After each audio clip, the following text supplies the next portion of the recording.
Remember, if you want a second date update, all you have to do is email us, brookeandjubal@moving925.com. We will call the person that didn't call you back, just like we're about to do for Gabby, who's on the phone. Hi, Gabby.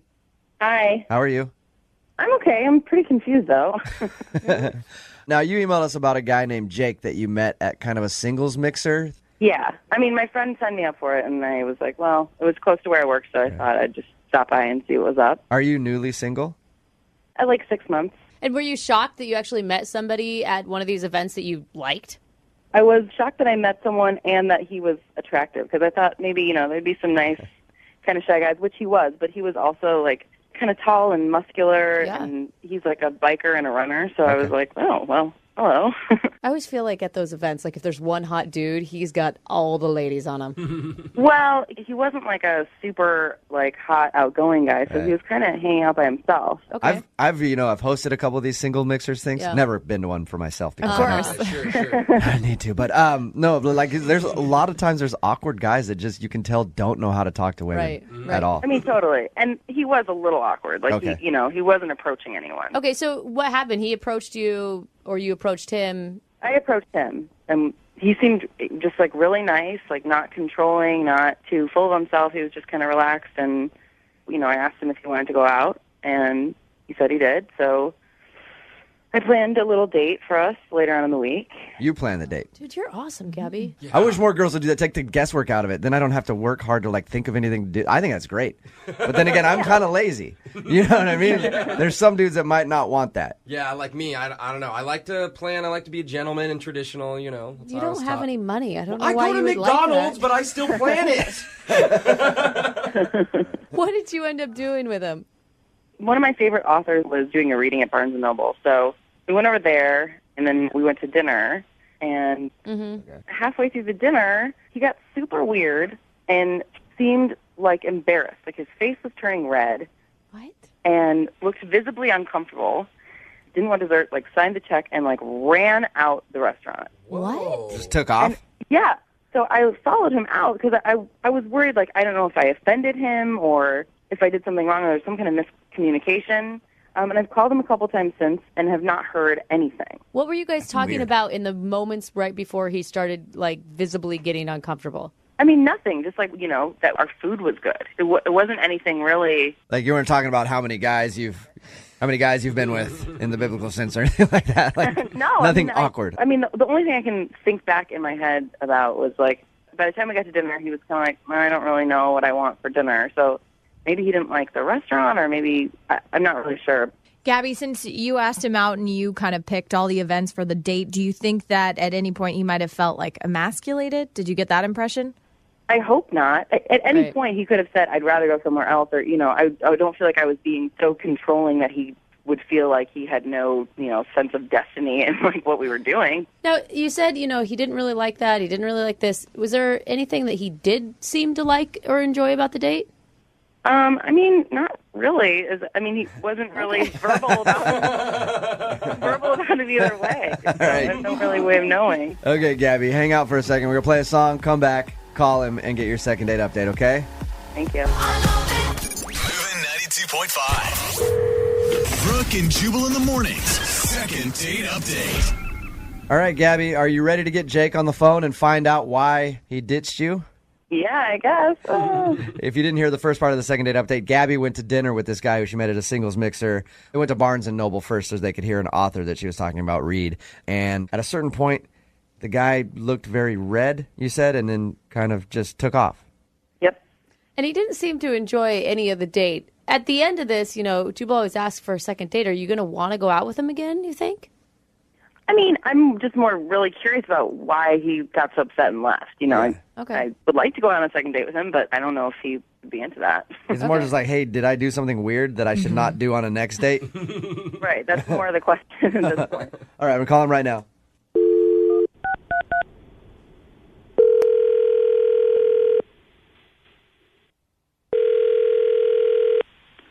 Hello, Hey, I was looking for Jake. this is Jake. Jake, what's up, man? This is Jubal from Brooke and Jubal in the morning. I'm moving 92.5. How are you? I'm sorry, this is a radio station? Yeah. Have you heard of our show, Brooke and Jubal in the morning? I don't personally listen to you. You're not familiar? Okay. Well, let's try to change that in the future. But I wanted to talk to you for a second about a girl that you went out on a date with who I know as well. Her name is Gabby. You met her at a singles mixer? Yeah, I know Gabby. Okay. The reason that I'm calling you is Gabby said that during your date, you kind of took off at the end and she feels like you ditched her. She basically wants to know if she did something wrong. Oh, my God, this is such a mistake. Mistake? I just shouldn't have done it. I'm really embarrassed about the whole thing. Why is that? Oh, God. We're supposed to meet at Northgate Mall. And, truthfully, I haven't been on a date in like 5 years. Really? So I was extremely nervous. And so I was sweaty. And so before I get out of my car, I actually take off my glasses and I wipe down my face. Okay. And I forget my glasses in the car. I'm legally blind, by the way. What'd you say? I'm legally blind. You're legally blind? Oh, wait. Why didn't you go back and get your glasses? I was running late. And the truth is, even without my glasses, it's going to take me a good 10 minutes to find my car anyways. It was so bad. I was asking people in the mall, where's Barnes & Noble? And it was literally 20 to 30 feet away. I couldn't even see the sign. Oh, okay. But damn my luck, there's a restaurant right next to Barnes & Noble that she wants to go to. Okay. So I don't even have a chance to go back to my car to get my glasses. Oh. So I was looking at the menu, not even able to read it. I could barely make out the pictures in it. Why are you not telling Gabby at this point? I am in the same boat as you. Would you tell someone on the first date? Yes. Were you just yes, that you don't have your glasses. And Is that it you in- can't. Maybe it's a guy thing. I mean, I want to be seen as masculine, and I guess telling someone I'm legally blind makes me feel weak or whatever the case is. So you're kind of embarrassed of it. Yeah, it's a first date. Okay. Well, it's hard to talk to someone when you can't make eye contact with them. I mean, I try to look at her as best as possible. I couldn't quite see where her eyes were, so I'm sure my eyes were darting all over the place. And, of course, I order a beer that's not even on the menu. So I start thinking to myself, does she think I'm illiterate or what the case is? And then at the end of the night, we part ways at the restaurant. And I walked to my car, which, by the way, took me about 30 minutes to find. Thank God I have a car alarm, right? I clicked it on. Hey, I have to do that by myself, and I can see perfectly fine, so I lose my car everywhere. So I get back to my car, and first thing I do, of course, is put on my glasses. She runs over towards my car, and she's an Amazon woman. She's huge. I don't remember her looking this big. Oh, no. You can see size even when things are blurry, dude. Oh, no. But I pride myself on keeping myself lean. She's tall, but not only is she tall, but she's thick. So That's really not the kind of girl I go for. all right, let me get this straight, Jake. So you put on your glasses after not being able to really see her all night, and once you saw her, you were not interested because No, you thought I she got was. my car and took off. So you just boned out. Yes, she was Oh, huge. no. Amazon woman. Oh, no. Hey, Jake. Planet of the Apes. Oh, my gosh, Jake. Jake. Come on. Jake, at this point, I should let you know that Gabby is actually on the other line and heard everything you just said. Shut the up. What kind of idiot drives around without his glasses on? And why didn't you just admit that you didn't have them on? It was a first I date, might Gabby. be a sick woman, but I'm not the weirdest person I've ever heard of for going through an entire date without glasses and not just admitting you didn't have them. Okay, you know what's weird is being as large as you are and ordering from the skinny menu. I mean, had I heard you order from the full-size menu, I might have had a better idea that you were an Amazon woman. Oh, my gosh, Jake.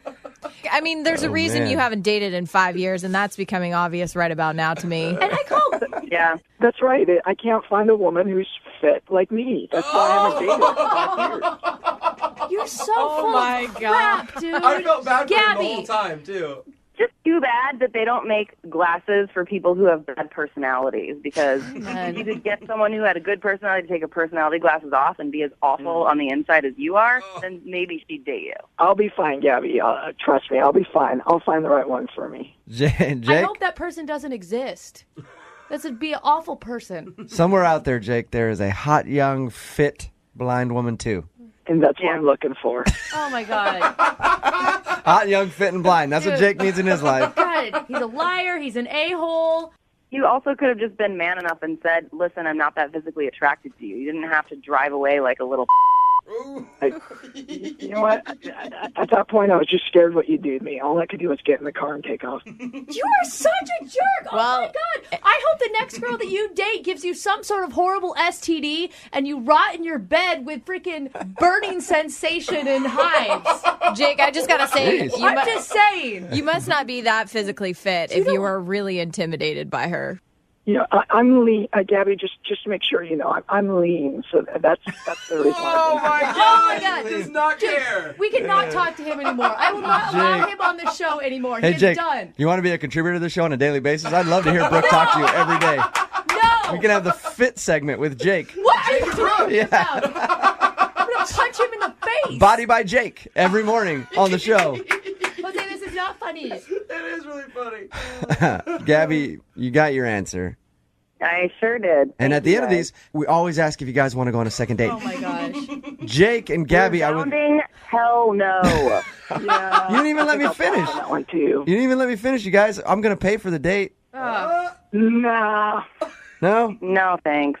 Gabby, send Jake to a 24-hour fitness with a mirror, and then I think that's pretty much all he needs. Gabby, I am sorry you had to go through this. Me too. But thanks for letting me figure it out. Yeah. And hopefully now people will know what an asshole Jake is and not go on a date with him. All right, Jake, thank you for your time, man. No. Thank you, guys. Appreciate it. We'll talk to you tomorrow morning, 6:05, with the new segment to start Brooke's morning off the right way. We do not Body appreciate. by Jake. Brooke and Jubal's second date update. How many times have you been on the phone with somebody from customer service and all you can think is, man, this is so pleasurable. I'd like to spend more time with them. All the time, right? That seems to be the way it always goes with customer service calls. Well, on today's second date update, this dude Jared is on the phone, and that's how he said he met the girl he went out with, through a customer service call. What? We'll get to your date in just a second, Jared, but how in the world do you actually go out with somebody from customer service and not just end up cussing at them? Or maybe that's how you guys bonded. I don't know.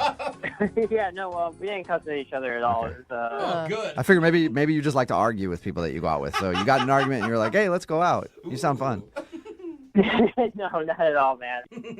You know, I called a bookstore to see if I could put a book on reserve, and this woman answered the phone. Her name was Kelly, and, you know, she was helping me out the entire time, and she sounded super nice, very helpful. Oh. I don't know, it's weird. Wow. Okay, She was like doing her job straight. That makes more sense. You said customer service call, and all I thought was like utility bill or something. God, or I was like, yeah, how did you possibly want to meet that person? But calling somebody at a bookstore is probably a lot easier to deal with. Yeah, no, I mean, I can't explain it. She just kind of, like, grabbed my attention, her voice, you know? I mean, I don't know if this sounds weird, but, like, she sounded cute. I don't know if that's a thing. So wait, how did you go from a phone call to a date? Did you go stalk her at the bookstore? Well, I went to the bookstore to see if I could meet her in person because, like I said, it just kind of got my attention. Plus, I had to get the book anyway, you know, kill two birds with one stone. The only reason I think that this is okay is because she said yes to the date. Like, the lead up does sound a little weird. Well, he has to get his book anyway. Yeah, I mean, you were going there for the book. Might as well try to catch a glimpse of her and see if she's as cute as she sounded. Yeah, absolutely. So, you know, I get there, and unfortunately, when I got there, she was not at the counter. It was actually a different guy. And, you know, so I, in my best way, without sounding like a creep, asked him if Kelly was around. And I asked for her, and I just basically made stuff up about why I needed to talk to her. Uh-huh. And it sounds awful. I know. On paper, it sounds horrible. I mean, it could have sounded normal if you were like, I just wanted to thank her for the help. That's true. Yeah. What did you make up? I told him that, you know, I talked to her specifically, and she knew about the book specifically, you know, and it would just be a lot easier than talking to him because, you know, I didn't want to tell him he didn't know anything. But luckily, he brought her out eventually. Oh, my God. What was that like, though? Because you know nothing about her. You don't know what she looks like. You don't know if she's single. You don't know how old she is. Yeah.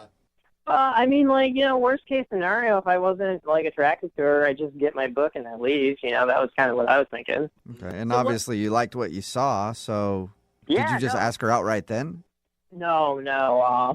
So I basically, this poor woman, I kept asking 1,000 questions that I didn't actually care about. And we basically just led her around the circle in the bookstore. And long story short, I actually grabbed 9 books. 9? It seems a bit excessive, but I was really just trying to see how much I could find out about her within a short time and see if it was someone I wanted to ask out. Okay. So did she know that you were the guy that she talked to on the phone? Yeah, she did. She did. And so when did you ask her out? So I asked her out when I was cashing out the books. And, I asked her if she wanted to grab dinner sometime. Okay. And to my surprise, she said yes. Okay, so how was dinner? Dinner went really well. Like, we went somewhere. It was kind of like right in the in-between. It wasn't fast food, and it wasn't like a super fancy restaurant, Okay. So good call. It was fun. Okay. But honestly, all I could think about is, like, there's maybe one awkward moment, but it's, like, so tiny, I can't imagine that it could have affected it, but there was one awkward moment. How tiny is it? Maybe that's the problem. Yeah. This sounds so stupid, but I had to excuse myself at one point to go to the restroom, and so when I pushed back in my chair to stand up, the chair, like, squeaked against the floor, and it kind of sounded like I farted, and I was super self-conscious about it. And so, I immediately just blurted out, like, oh, that wasn't me, that was the chair. Now it sounds like now it does sound like you farted. And you're getting up to go to the bathroom. Yeah. Doesn't make me sound better. Yeah. No, Did she at laugh? all. What was her reaction? So she just said that basically she would have never noticed if I didn't bring it up, which made me feel even more uncomfortable. So what happened next? We got our check. I paid for the meal, and I walked her to her car, and I was kind of trying to figure out, see if there's an opening to move in to kiss her. Nice. And I couldn't find one, and, before I could even try, she ended up reaching in and hugging me.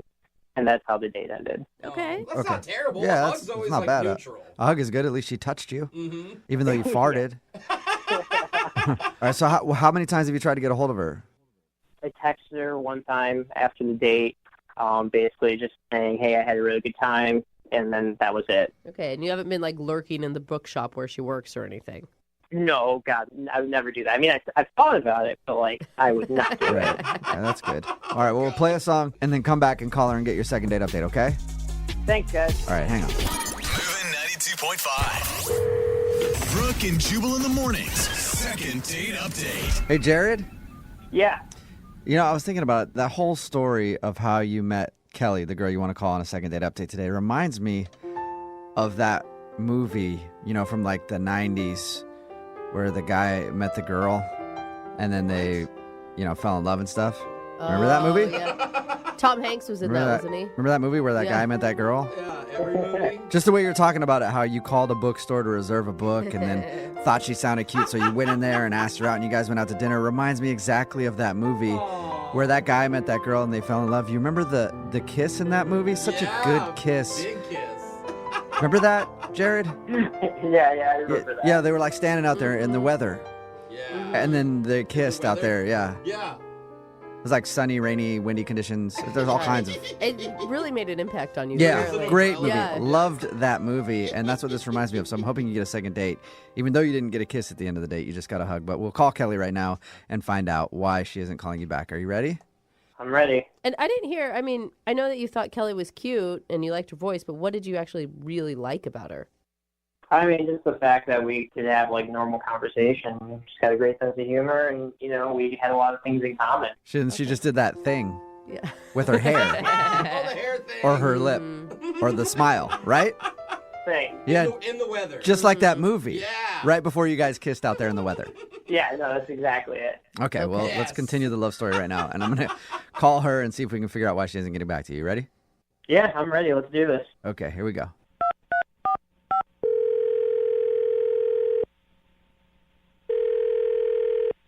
Hello? Hi, is this Kelly? Yes. You sure about that? Yeah.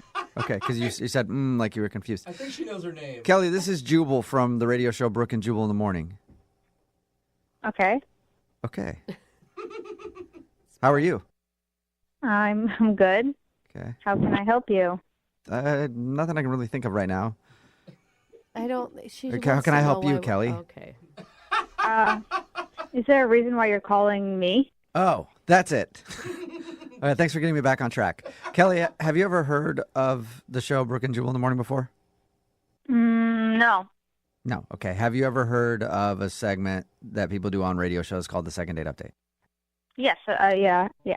Well, we're a radio show, like I said, and we do that segment. And that's where if you go out on a date with somebody and then end up not calling them back after, they can email us to get you on the phone and figure out what happened.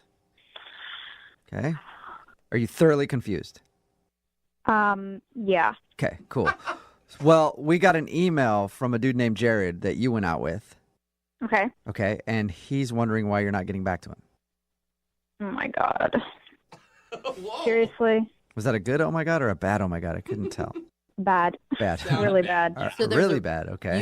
You have a reason why you're not calling him back. Yeah. Really? Can you tell us what it is? I'm really, really surprised that he doesn't know. And the fact that he doesn't know means he's clueless. Like, really. Wow, it's that No, obvious? he's really clueless. You're right. Yeah, Because his description, it sounded like a lovely date. Like you guys got along, you had good conversation. Yeah, it almost sounded like that movie from the 90s. Oh, God, don't start You know where the again. guy and the girl meet? You probably know what I'm talking about, but it sounded like a nice date. Well, it was a great date. We were having a great conversation until the end. Okay. The end, So he ruined it at the end. What happened at the end? So the waitress comes over, asks us if we want dessert. We say no. And she's like, do you want to take this home? And he's like, sure. And she's like, 2 boxes? And he's like, oh, no, you can just put it all in one. And then she takes our place and puts all the food in one box, and it comes back, and he says nothing. And he takes it? So wait, He took the box? He took your leftovers? Yeah.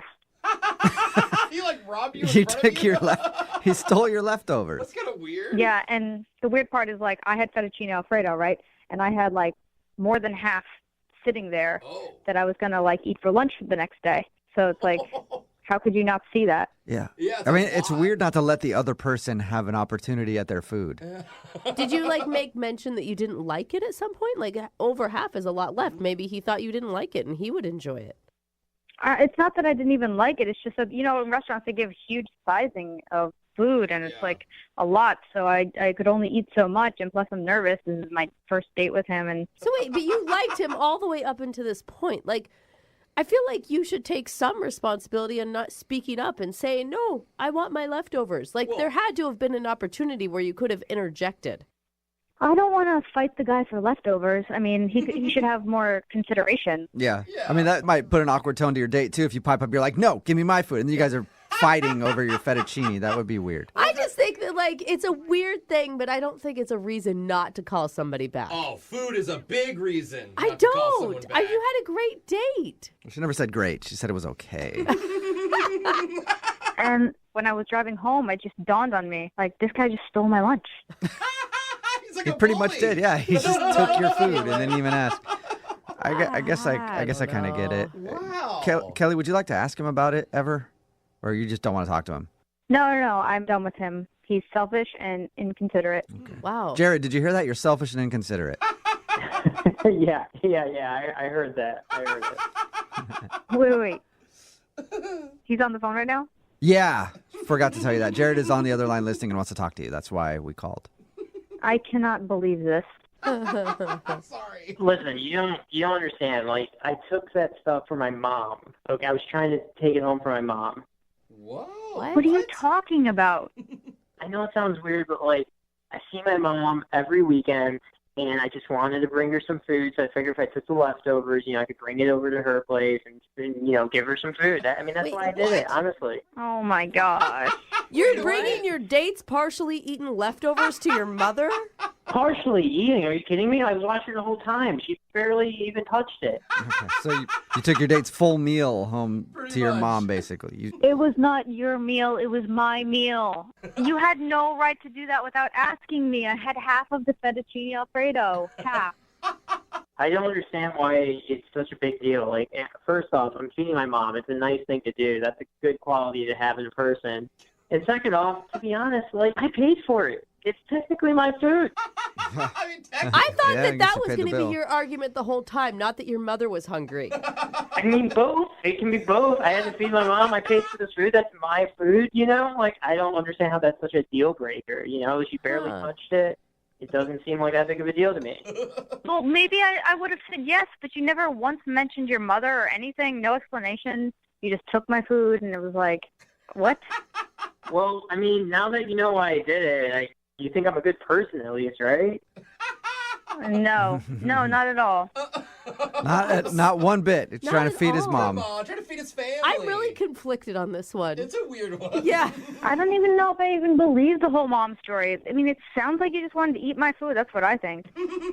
Listen, I'll be completely 100% honest with you. When I did bring it to my mom, I did try some of it, and it was okay. It was just okay. Just So an okay review. he kind of saved you the pain of having to deal with that food anymore, Kelly. This is unbelievable. I don't get this guy. Well, would you like to get him again? Because Kelly, you can go on a second date with Jared. We'll pay for it. Would you like to go out with him again? You want me to go on another date with this guy and so he can take my food and give it to his mom? No. His mom's apparently hungry. Well, if we're paying for it, it's my food, and I'll tell he can't take your half. Listen, Kelly, if we do like a date during the middle of the week, you can totally have the food because I won't need to take it to my mom on the weekend. Oh, see? There you go, Kelly. What do you Okay. think? Still a no? No, you're so weird. I really don't get you. I'm sorry, Jared. No second date. Kelly, how about this? Next time we go on a date, I'll bring my mom and we can all have meals and I'll buy them all separately and everyone can go home with what they bought. Oh, that's nice. That's a solution. Still a no, Kelly? No. Okay. No second date with the mother. Sorry, Jared. Well, this is a bummer. My mom's going to be real upset. I told her about you and, how nice the day went. So. Stop talking about your mom. This is ridiculous. Just hang up the phone. I'm done with you. All right. Well, at least we learned one thing from today's second date update, and that one thing is if you want to date Jared, just make sure you order enough for yourself and his mom also. Brooke and Jubal in the morning. It's actually kind of split with people texting in right now at 78592 about today's second date update. Yeah. A lot of people are calling the dude a weirdo, but some people are saying that the girl should just plan on buying her own lunch. It is. If you don't know what I'm talking about, I'll explain it real quick. This dude, Jared, wanted to call a girl named Kelly. They went out to dinner, and the reason she wasn't calling him back was because after dinner, he took her leftovers. Yeah. And he said he was taking them because he wanted to give them to his mom. Which, And he thought that was like a sweet thing. Like, look how close I am with my mom. But she thought it was weird that he just took her leftovers. He didn't even ask. He just had her leftovers boxed up, and then he took them. And she thought it was a very weird move, and she was planning on taking those leftovers for lunch. And people are like, she should buy her own damn lunch. And other people are like, yeah, that's weird. Don't take somebody's leftovers. I feel like they're missing out on a great opportunity because they're both very passionate about leftovers. Yeah. Which that's true. could be the common thing that binds them together, not tears them apart. Well, she thought it was weird and didn't want to go out with him again, so they're not going on a second date. Remember, if you want to do a second date update, just email us and we'll call the person who didn't call you back. It is Friday, and that means Young Jeffrey's Song of the Week coming up in just a few minutes at 8:10. That's what we do here.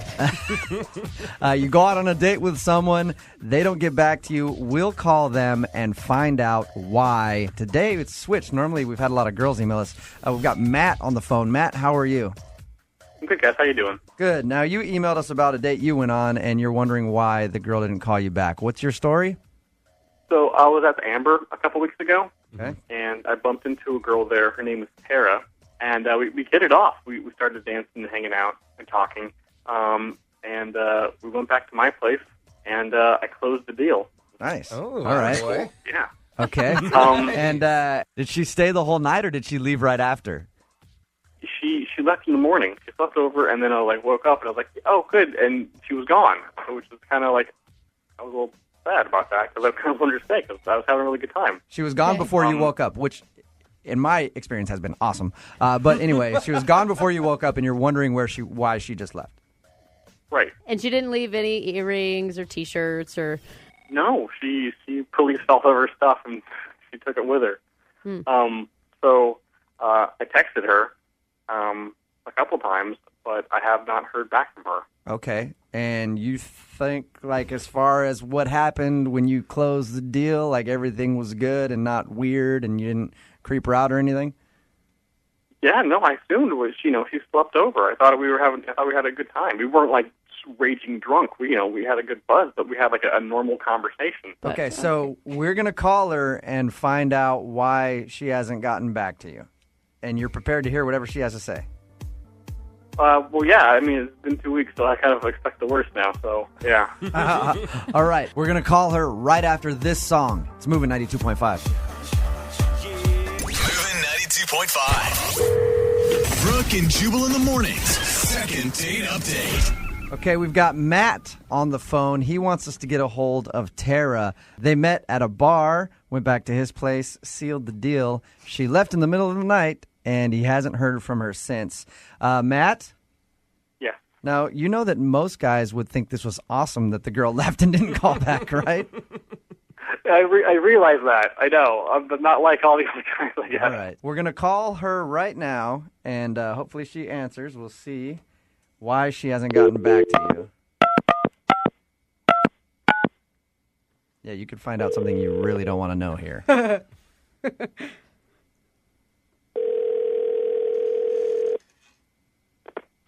Hello? Hey, is this Tara?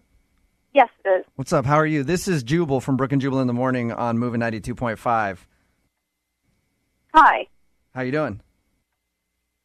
Okay. Listen, we have a friend. Do you know a guy named Matt? Yeah. He says that you guys, kind of hooked up the other night and you left and haven't gotten back to him and is curious as to why. Oh. Okay. I know it's kind of weird that I'm calling, but, is this am I on the radio? Yeah, it's a segment we do called Second Date Update. People want to know why someone hasn't gotten back to them after a first date. And technically we're calling what you guys did a first date. But he emailed us and wants to know why, and he's willing to hear the truth, so you can be completely honest with us. Why haven't you called him back? Well, it was nice. It was a hookup, and I just kind of think that that's all it really was. So you just used him. I don't really think of. Excuse me, I didn't know. I definitely did not use him. I think that he wanted exactly what she did that night. Am I correct? Yeah, he's a cute guy, and I went home with him, and it's probably going to just end there. So why wouldn't you want to go out and have more of a relationship with him than just that one night? Well, honestly, I don't think that I don't know. I don't think that he's in any position to start dating anyone else right now. Why? Tara, I feel like there's something else. You just said that you don't think he's in a position to date anybody else. Like, what do you mean by that? Yeah, okay, I'll be honest. I went on Facebook later, and I looked him up on Facebook later that night, and I saw that he has, as his profile picture, he had a picture of him, kissing this other redheaded girl on the cheek, and it totally looks like he has a girlfriend, or he's married, or, I don't know. Matt? And I just feel like... Hey, Matt? I don't want to... Yeah. Tara, I should tell you, Matt's on the phone with us right now. Matt, Oh, great. who's the girl in your Facebook profile picture that you're kissing on the cheek? That's my sister. I find that hard to believe. Tara, you believe him? For real? I didn't like. I am single. That why would you face me and then not? I don't know you, and so I don't know a lot of my guy friends that have pictures of them, kissing another girl in their profile picture, unless it's a girlfriend. Yeah, that's kind of or weird. A significant other. That's. I don't know. I don't know you that well, so how was I supposed to know? But you can imagine that it looks like that's your girlfriend. Well, we are a close family, cheating. and she definitely did. She kind of got through a rough time right now. That's why I put it up there for support. But I thought we had a good enough time that we were hitting it off enough that you could have at least asked, or You really can't blame me for thinking that. Let me ask you this now. Does that kind of scare you a little bit that after this one night, she just assumes that you have a girlfriend and doesn't want to get back to you and ask the question of who is that in your profile picture? a little bit, because I feel that I'm not like everybody else, but I do understand where she's coming from, where a lot of guys are like that. All right. Well, I'm still not sure that I believe you, but we do this at the end of every second date update. The show will pay for you guys to go out again. Do you guys want to? I think that'd be a great idea. I'd really love to do that. I think this whole thing was a misunderstanding. So Kara, do you want to go on a real first date? Honestly, I just think that it was, it was what it was. It was like, I had a fun time. It was a nice hookup, but I think that's, kind of as far as it's going to go. So I'm going to say no. Matt, how do you feel about that? Pretty disappointed. Oh, you guys don't laugh at sad, Matt. It's kind of funny. Yeah, it is a little bit. Well, and for a woman listening to it happen the other way around is a little enjoyable. Yeah, exactly. There's a lot of women out there like, yeah, girl, payback. Brooke and Jubal. Brooke and Jubal's second date update. A lot of people waste their time trying to find love, online dating, or having friends hook them up with somebody that they think would be perfect, when everybody knows the only place to really find true love is in a crowded men's bathroom at a dirty bar. We all know that, right? And that's where Eric found the girl that he wants to call today, in the men's bathroom at a bar. What's up, Eric?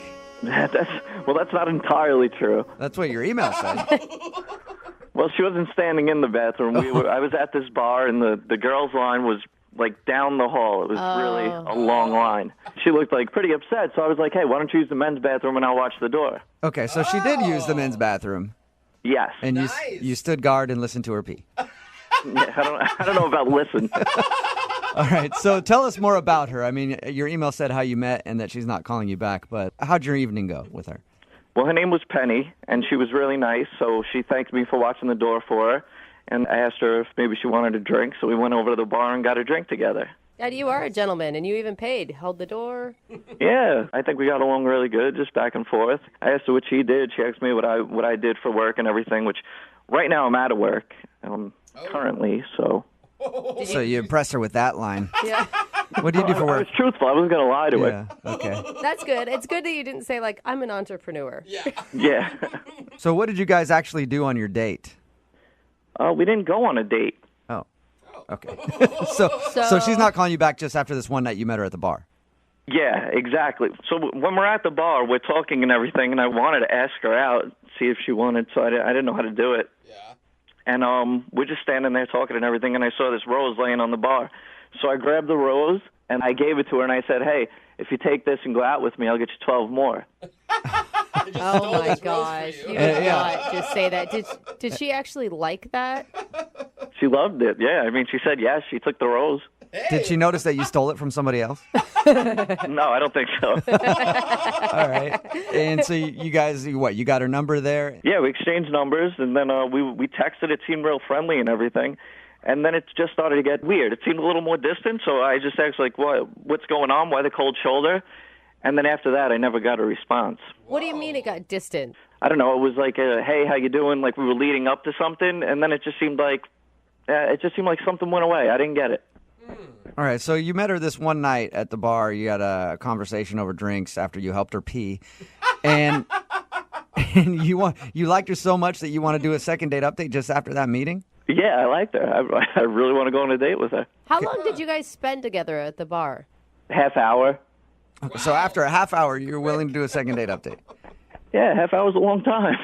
Got through a lot in a half hour. We talked about a lot. I mean, she was real pretty, blonde hair, blue eyes. She likes sports. I mean, she seemed perfect. Yeah, it sounds like your guys' souls really connected over those drinks. I mean, you don't really know anything about her. Are you sure she's even single? I don't think she would have let me buy her a drink. I mean, I hope she's single. Oh, no. Yeah. Trust me. She could be she could be like married for 40 years, still let you buy her a drink. And give you the number. Yeah. All right, here's the deal, guys. Like, I never get to meet, like, I never had the opportunity, like, with someone this pretty and everything, and I feel like I'm almost there. So I really want to hook up with this girl. I really want to talk to her. I want to know what's up. Okay, so basically she's the hottest girl that you've ever had a conversation with. Yeah, well, I tried to talk to a lot of hot girls, but this is the only one that actually talked back to me. Nice. Hey, I completely understand then why you want to do this. Oh, my God. Why do you think that she's not calling you back then, or why do you think she stopped texting you? I don't know. I mean, I thought everything went fine in the bar. Maybe she saw me grab the rose. I didn't steal it from someone. Maybe she saw me grab the rose off the bar or something. Maybe she thought that was classless. I don't know. She gave me her number. What was the last thing that you guys said to each other? It was really nice meeting you. I can't wait to go out, and I'll hit you up tomorrow. And what'd she say back? She said, thanks again for watching the restroom. That was really nice of you. So thanks again for watching the restroom while I pee. And that was it. And that's the last thing you've heard from her? Yeah. All right. Well, we'll play a song, come back, call her, and get your second date update, okay? All right, sounds good. All right, man, hang on. Moving 92.5. Brooke and Jubal in the mornings. Second date update. You know what that is? Can anybody tell me what that is? No, go That with water dripping. Water dripping. Is the sound of a budding new romance.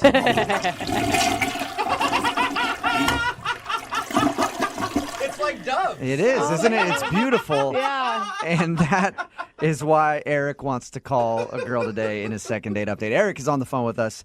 He told us about how he met this girl at a bar. He met her because she was standing in line for the women's restroom. It was really long, and he was like, let me be your knight in shining armor. I'll stand guard. You can go in the men's bathroom. And then they struck up a conversation after that. They talked for about 30 minutes, but now she's not texting him back. And he wants to get a hold of her really badly.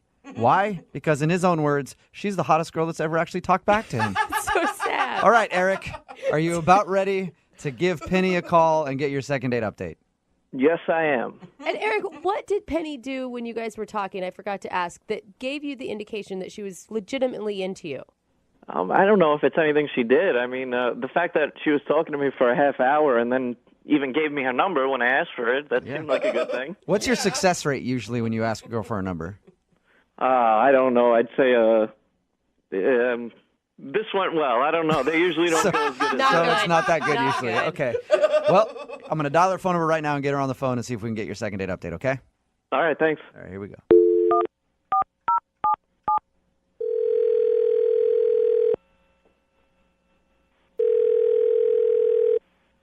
Hello? Hi, is Penny there? This is her. May I ask who's calling? Yeah, hi, Penny. This is Jubal from Brooke and Jubal in the morning. It's a radio show. Okay. I'm calling you because one of our listeners actually sent us an email about you and asked if we could get a hold of you. Well, I've never heard of your show, so I don't know anybody that would listen to it. Well, you do actually. You know one person at least who listens to it, and he liked you so much that he wanted us to get a hold of you. Okay, and who would that be? That would be a guy named Eric that you met at a bar recently. Are you serious? Yes, I am. He sent us an email and told us about how he met you and had been texting back and forth with you, really wanted to take you out on a date, but you've stopped texting him. So he asked us if we could get you on the phone and find out if something happened. Wow. I'm not sure what you guys know about. I mean, I don't know what he told you, so. He told us, he pretty much just told us that he met you, you were standing in line for the restroom, and then he helped you use the guys' restroom. You guys talked to the bar for about a half an hour and have been planning a date, but then you just dropped off the face of the earth. Oh. You dropped out of Eric's world and he can't stand it, Penny. So is that true? Did it really happen? Yeah, so that's true, but he was so rude and so clueless to how rude he was that I didn't just drop off the face of the earth. There was very specific reasons why I just decided never to connect with that person again, ever. Would you mind telling us? Why'd you give the number if he was so rude? I felt bad. Like, I almost kind of felt bad. I mean, this guy was never, ever going to be with a woman. I just ever? Don't see it. He'll never be with a woman ever. What did he do that was so rude? Well, after he held the bathroom door for me, I made the huge mistake of sitting down for a drink with him. He offered to buy me a drink, which I said yes to. These all sound like nice gentleman things to do so far. They sound really nice. They start off to be really nice, gentlemanly things to do. And then he keeps talking, and his mouth just doesn't stop moving. So he proceeds to troll every girl in line and rate her based on looks, which was really fun as another woman in that bar to sit and listen to somebody do. So he's sitting with you and rating all the other girls in the bar. Oh, yeah. I don't know if he was bored or he thought this was a great idea, but he said, look at all those trolls standing in line, and he wanted to just, like, rate them on a scale of 1 to 10, one by one. And I didn't even get to finish my sentence, and he just starts, like, laying into him. Did you try to interrupt him and stop him from this? Oh, yeah. I kept asking him to talk about something else, and he was just, things like oh, that girl there's a 4. I mean, her eyes are too far apart. She's got hairy eyebrows and bad skin. And, like, one at a time, like, oh, she's like a straight-up garden gnome, man. Like, she's, like, short and squat. And, like, I mean, he was cracking himself up. He thought he was Mr. Funny Ha-Ha. And I don't think that he has ever had a girlfriend in his entire life because somebody would have stopped this a long time ago. You know, he did tell us that you're the hottest girl that's ever spoke to him. Oh, well, that is a compliment, I'm sure. I'm surprised he said I was the hottest girl because he actually wanted to rate me as well. So what did you say to him when he told you that? I asked if we could not do that. I said, let's not do the rating thing anymore. Let's move on. Let's try to talk about anything else, anything. And did he give you a rating? Oh, yeah, he gave me a rating. He was adamant. He said, nope, I'm going to hear the rating because it's a good one. Okay. I'm guessing he's like, you're a 10. Look at all those other 4s and 5s. I'm sitting next to the 10 in the bar. You think he would because he's trying to hit on me, but no, that ass gave me a 7+. What does a 7+ even mean? I guess it's better than a 7, but worse than an 8. And he went on and detailed about why he gave me a 7+. Oh. Are you serious? So he actually went into detail, huh? Yeah, he wanted me to know why. What was his reasoning? Well, my teeth weren't perfectly straight enough, and I had a nice chest, but it could have been a little bigger. What? How did you not slap this dude? I think he's just so unaware. Like, it wouldn't do anything. It wouldn't help. It's never going to click with Tim. He's never had a girlfriend, probably never will. So, yeah, I feel bad for the guy. Well, Penny, thank you for telling us. I appreciate it. You're welcome. It was a complete nightmare with that idiot. And I want to tell you, you know what? In my book, you're an 8-. Not even a 7+. You upgraded her. Thank you. That's so sweet. You're welcome. I also want to let you know that he's actually on the other line listening to this conversation and wants to talk to you. Wait, what? Yeah, he's actually on the phone. Eric? Yeah, I'm here. Wait, are you kidding me? Penny, you didn't find that entertaining? Making fun of the girls in line and everything? We were rating them? That's so mean. Dude, that was so mean. I was trying to be nice to you. It was like, I felt like I was stuck with you, man. You bought me a drink. No, it was no fun. There was no fun. Yeah, well, you were going right along with it. I thought we were having a good time. I knew some of those girls, by the way, that you were making fun of. No, none of that was fun. Where are you ever going to find another guy like that who would come up with a game like that? You know, I'm a good time. I'm a fun time. We do things like that. Okay, I hope that I never find another guy like that, and you are anti-fun. That was the most unfun thing I think I've ever done, ever. I mean, you got the best rating out of everyone. Wow. You're bragging about giving me a 7+? Like, out of 10? A 7+ in that bar is like a 10, you know? All the other girls were 5s. So I'm the best bad-looking girl at that bar, is what you're saying. I wasn't trying to insult you. You're hot. You're beautiful. You know, I just put a 7.5 on compared to the scale we were working on. You see, guys, listen to this. You're clueless, man. You are so clueless.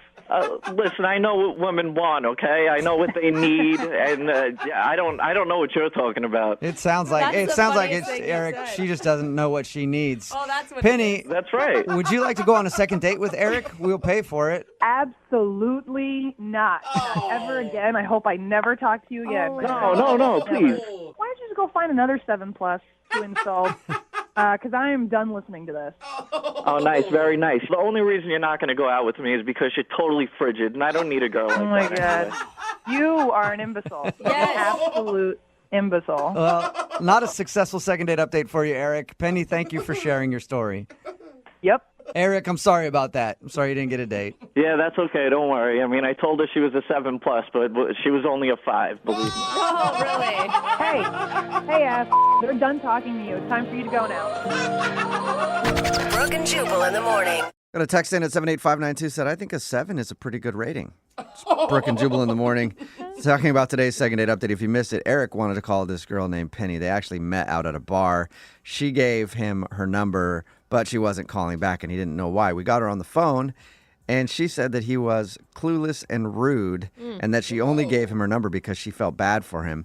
Because Eric, I guess, was like rating people at the bar, like girls in front of her, like, yeah, that chick's this. And then he rated her a 7+, and said that was a compliment. And she didn't think it was a compliment. He was trying to do that whole, like, you say, like, a mean, rude comment and chicks dig it. Yeah. It didn't work, though, because no second date for him. That is so strange. He's those guys that's like, oh, I mean, I've dated hotter. Yeah, you know, exactly. Just, I mean, Chicks like it lucky when you do that, when you say that. Lucky you. They do. God. No second date. I feel so blessed to be with you. Remember, if you want to do a second date update, all you have to do is email the show, and we will call the person who didn't call you back. I'm honestly stumped as to why the woman on the phone for a second date update today isn't getting a call back. I mean, usually when you follow somebody across state lines, no big deal. What? Yeah, they usually appreciate that when you just show up unannounced somewhere, right? And now we're going to stalk the guy again by calling Yes, him we in a are. second date? Her name is Abigail. Abigail, what's up? Hi, guys. Okay, he's already made you sound creepy right from the get-go. I'm not creepy. I'm just a bit confused. Okay. Sometimes there's a thin line between creepy and confused. I've been a victim of that many times. You have a pretty interesting situation, Abigail. Why don't you tell everybody, first of all, the guy that you want to call, what's his name? Brian. Brian. And how did you meet Brian? Well, I'm a little leery on going on online dates and meeting guys on dating websites because they're usually either nuts, ugly, or smelly, or just not.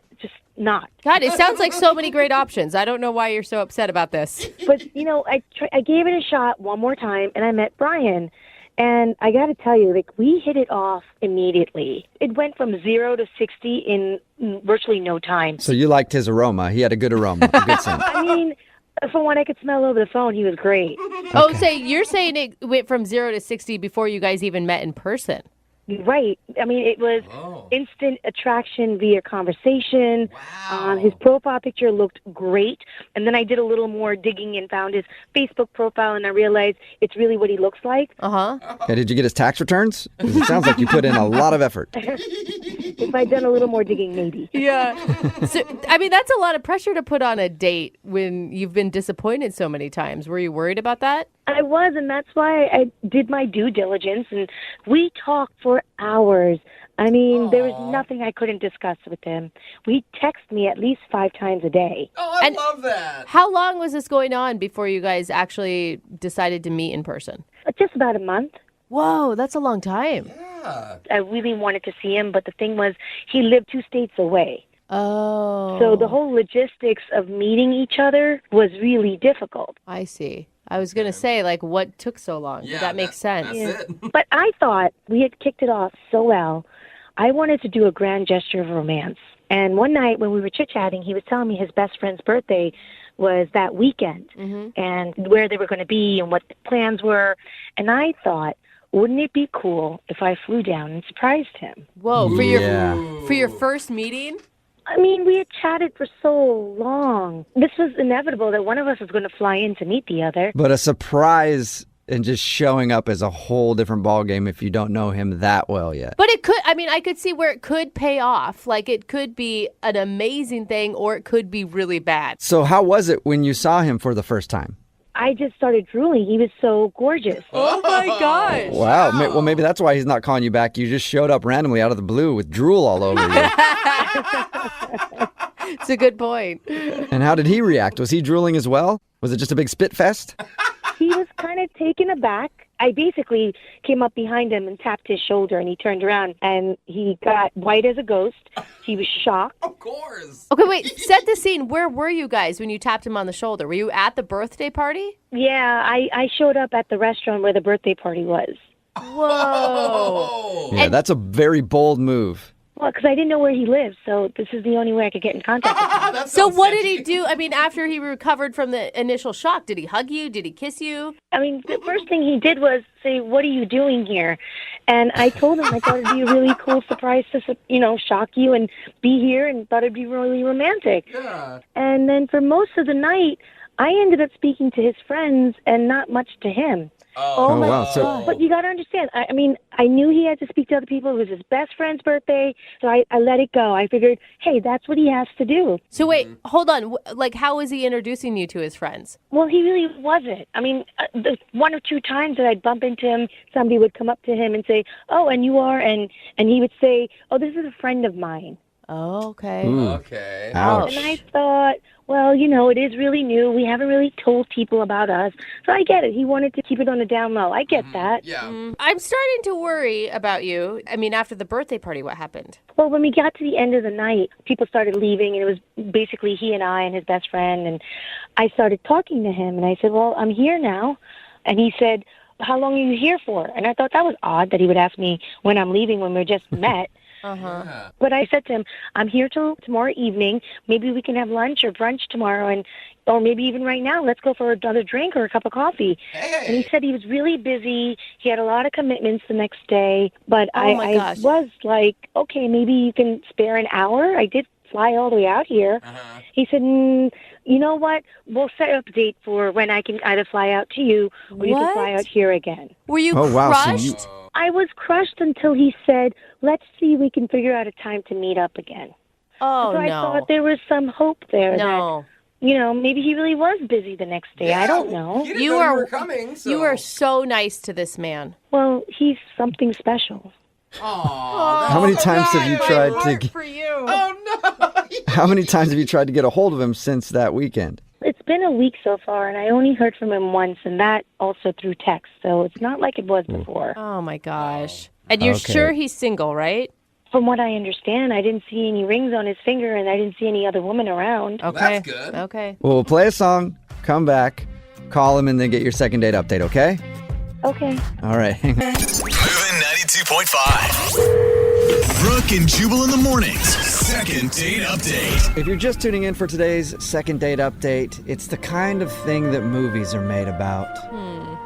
Abigail is on the phone, and Abigail met the man of her dreams online. And they chatted back and forth every single day, every single night for weeks until Abigail decided to show up unannounced at a birthday party.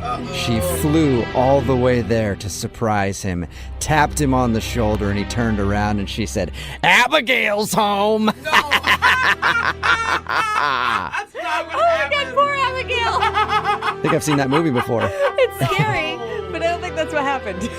That is sort of what happened. Abigail did surprise this dude that she'd been talking to online. They live in different states, and she actually showed up to a birthday party that he was at, unannounced, and was hoping that everything would go great. But when she got there and surprised him, he was kind of weird and sort of ignored her the rest of the night, and they haven't really talked since. Abigail? Hi. Yeah. Sounds just like what you said, Jubal. I mean, very similar. I'm really not a stalker, I promise. Well, I have a whole different scenario in my head, Abigail. Abigail, you're so sweet. It just makes me so angry because it sounds like you guys really connected and he really led you down this path, and he's just a jerk. I don't know how else to say it appropriately. But she did show up out of the blue, unannounced, like from states away. That could creep a guy out. But he was giving her the wrong signals, man. I really got the feeling that we had the connection, and he would have loved this romantic gesture. All right, well, we'll find out. I'm going to dial his phone number right now and see if we can talk to him and get your second date update, okay? Okay. Oh, okay. Gosh, she's Hold so on. nice.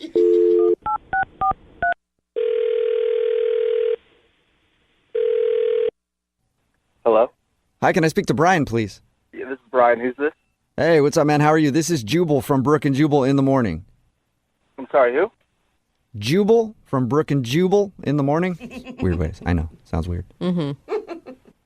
Yeah, I don't know what you're talking about, man. I figured you wouldn't. That's fine.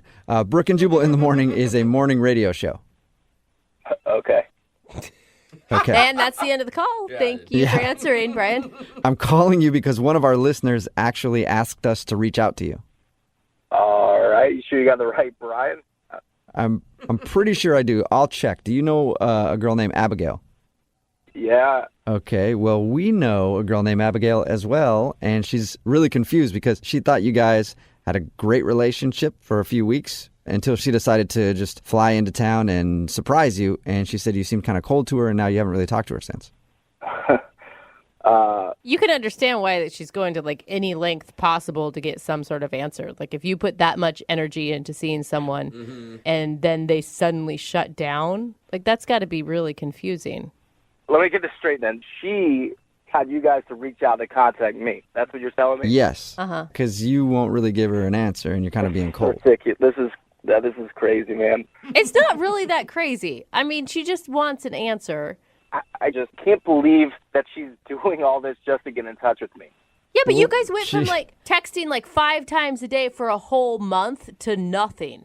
Yeah, and she liked you a lot, Brian. And talking to you right now, I can understand why. You seem like a sweet dude. I like you too. Yeah, well, I normally am, but not when radio shows call me. I have to dig into my personal life.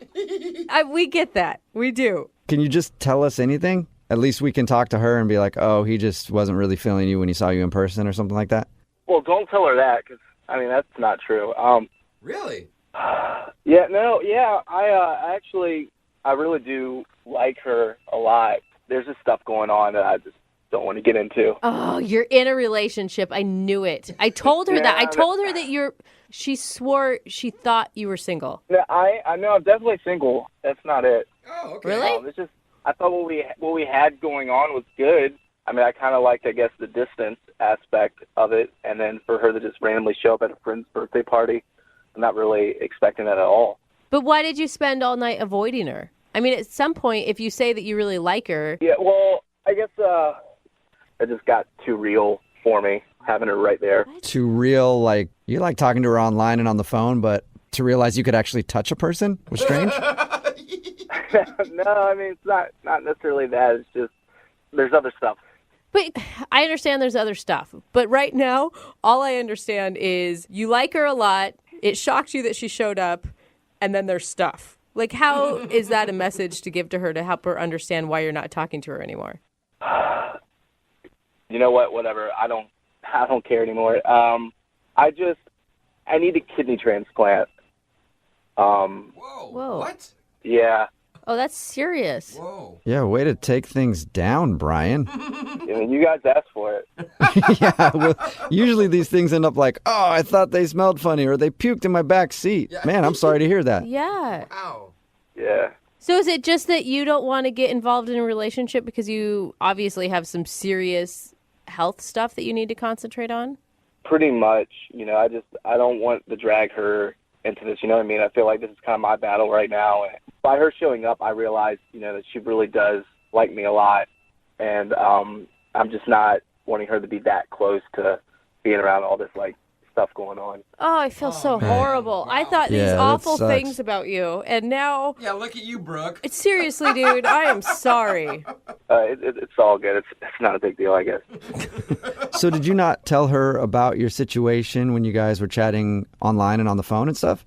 No. I didn't want to tell her this, you know what I mean? I thought if we kept it from a distance, we could keep it upbeat and not have to kind of, talk about all this stuff. Yeah. I really just enjoyed her conversation, and sometimes, when there's a lot of bad stuff going on in your life, to have somebody there that kind of just talk to you and, just kind of laugh with and stuff like that, it kind of brings you up. So I didn't want to, kind of bring her down by the transplant. Yeah, and you were able to escape your own stuff, too. Brian, you're kind of making this difficult on me because this would normally be the point where I'd try to deliver a witty line and then tell you that the person is on the other line listening to the conversation. But I don't have any witty lines, so I'm just going to connect you two so you can talk, okay? Wait, is she on the other line now, or what do you mean by connect us? Yeah, she's listening to this phone call and wants to talk to you. Oh, my God, man. Are you kidding? I just said I didn't even want her to know. Yeah, sorry. Unfortunately, she does know now. Abigail, are you there? Hi, Brian. Hey, sorry, I didn't really want you to find out this way. No, I'm sorry. I don't even know what to say. I'm shocked. You don't have to say anything. I know that I didn't tell you, so there's no way you could have known. It's just, I don't know. I didn't know how connected I was going to get with you, and then I guess I got worried about actually telling you. So. But I want you to know something. I care about you more than you can imagine. I'm here if you want to talk. I'm here if you need me to make you laugh. I'm there for you. I really appreciate that because, I don't know. I got scared once you got down there and, actually seeing you, and it made it seem too real. And I guess I pushed you away a little bit and didn't want to, get too close. Listen, get close. If you need me to do anything or help you or just put a smile on your face whenever you need me. Yeah, you're such a sweet person. I don't want you to get all caught up in this and then something go wrong. Right now, I'm on a waiting list. I'm not, there's no guarantee of when I'm going to be able to get the transplant. And honestly, Abigail, I really care about you, and I really want to, keep you in my life. And at the same time, because I care about you so much, I feel like I can't. I don't know. I'm just really torn right now. I mean, I'm willing to take a blood test. Is there any way maybe I'm compatible in some way? Whoa. No, I don't want you to do that, Abigail. I really... Listen, this is about kindness. This is the reason why I was put in your life. The chances are so slim that that's even possible. I don't want you to have to go through with that. But Brian, there's always a chance. It may be slim, but it's still there. Yeah, but it's just I can't think about you actually giving up your kidney for me. I can't think about you doing that. I don't want that to happen. Well, I got 2. Good point. Good point. Yep. So I can give one up. It's like a spare tire. Wow. I don't even know what to say. At least give me the chance or the opportunity to look into this. Consider it. You have to consider it. Brian, how about this? How about we send Abigail out to you, and you guys can spend the weekend together, you can hang out, you can go on a few dates, and you can even discuss a possible kidney transplant. Woo! I've never had to say that in a second date update before, but I'm saying it. So, I can't believe this is actually happening right now. Oh, my God. Would you be interested in that, Brian? Just checking things out? I don't know about the whole kidney transplant, but the date would be awesome. I would love to go on a date. Yes. Okay, Brian, so that's a yes.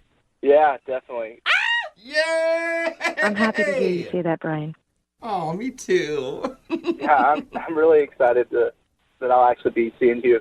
This has been a really weird second date update. Normally it's the dude who's begging to put his organ in a woman. And Organ jokes. You had to, didn't you? I couldn't help it, yeah. Brooke and Jubal in the morning. That was a second date update from 6 months ago, and we're on the phone with Brian and Abigail for a second date update right now. Oh, my gosh. Hey, Brian and Abigail, how you doing?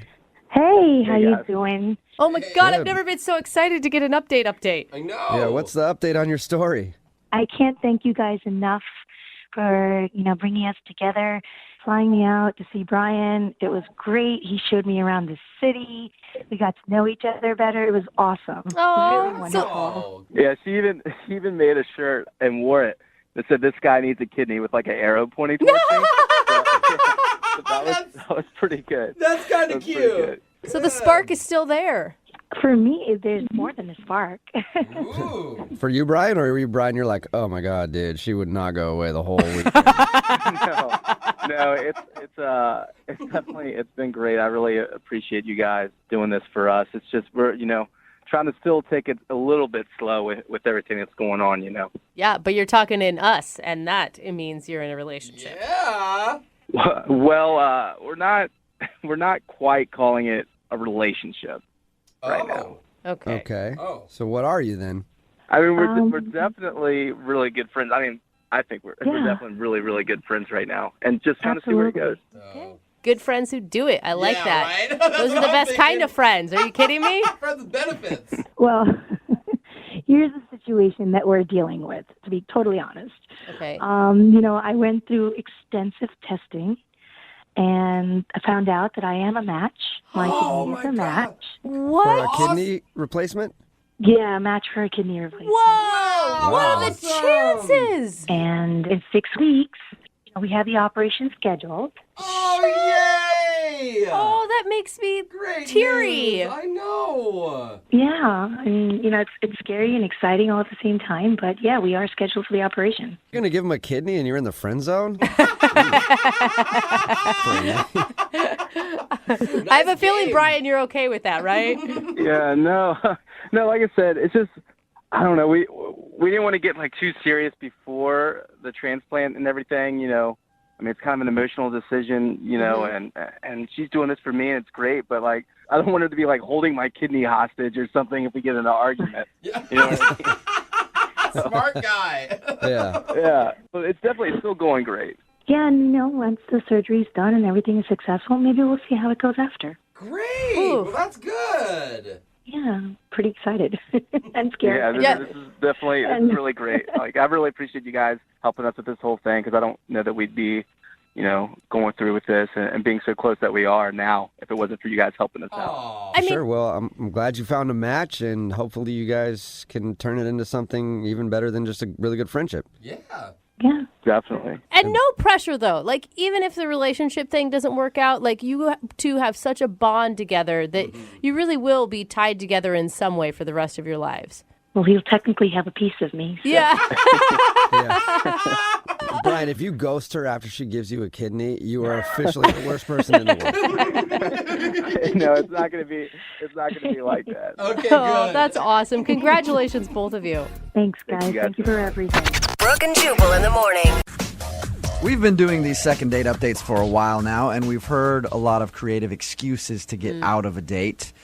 I have an excuse that I like to use when I'm on a date, so I don't hurt the other person's feelings, but if I know it's not going well and I want to leave, I always use the same excuse. I look at them and go, I don't like you, and I want this to be over. That's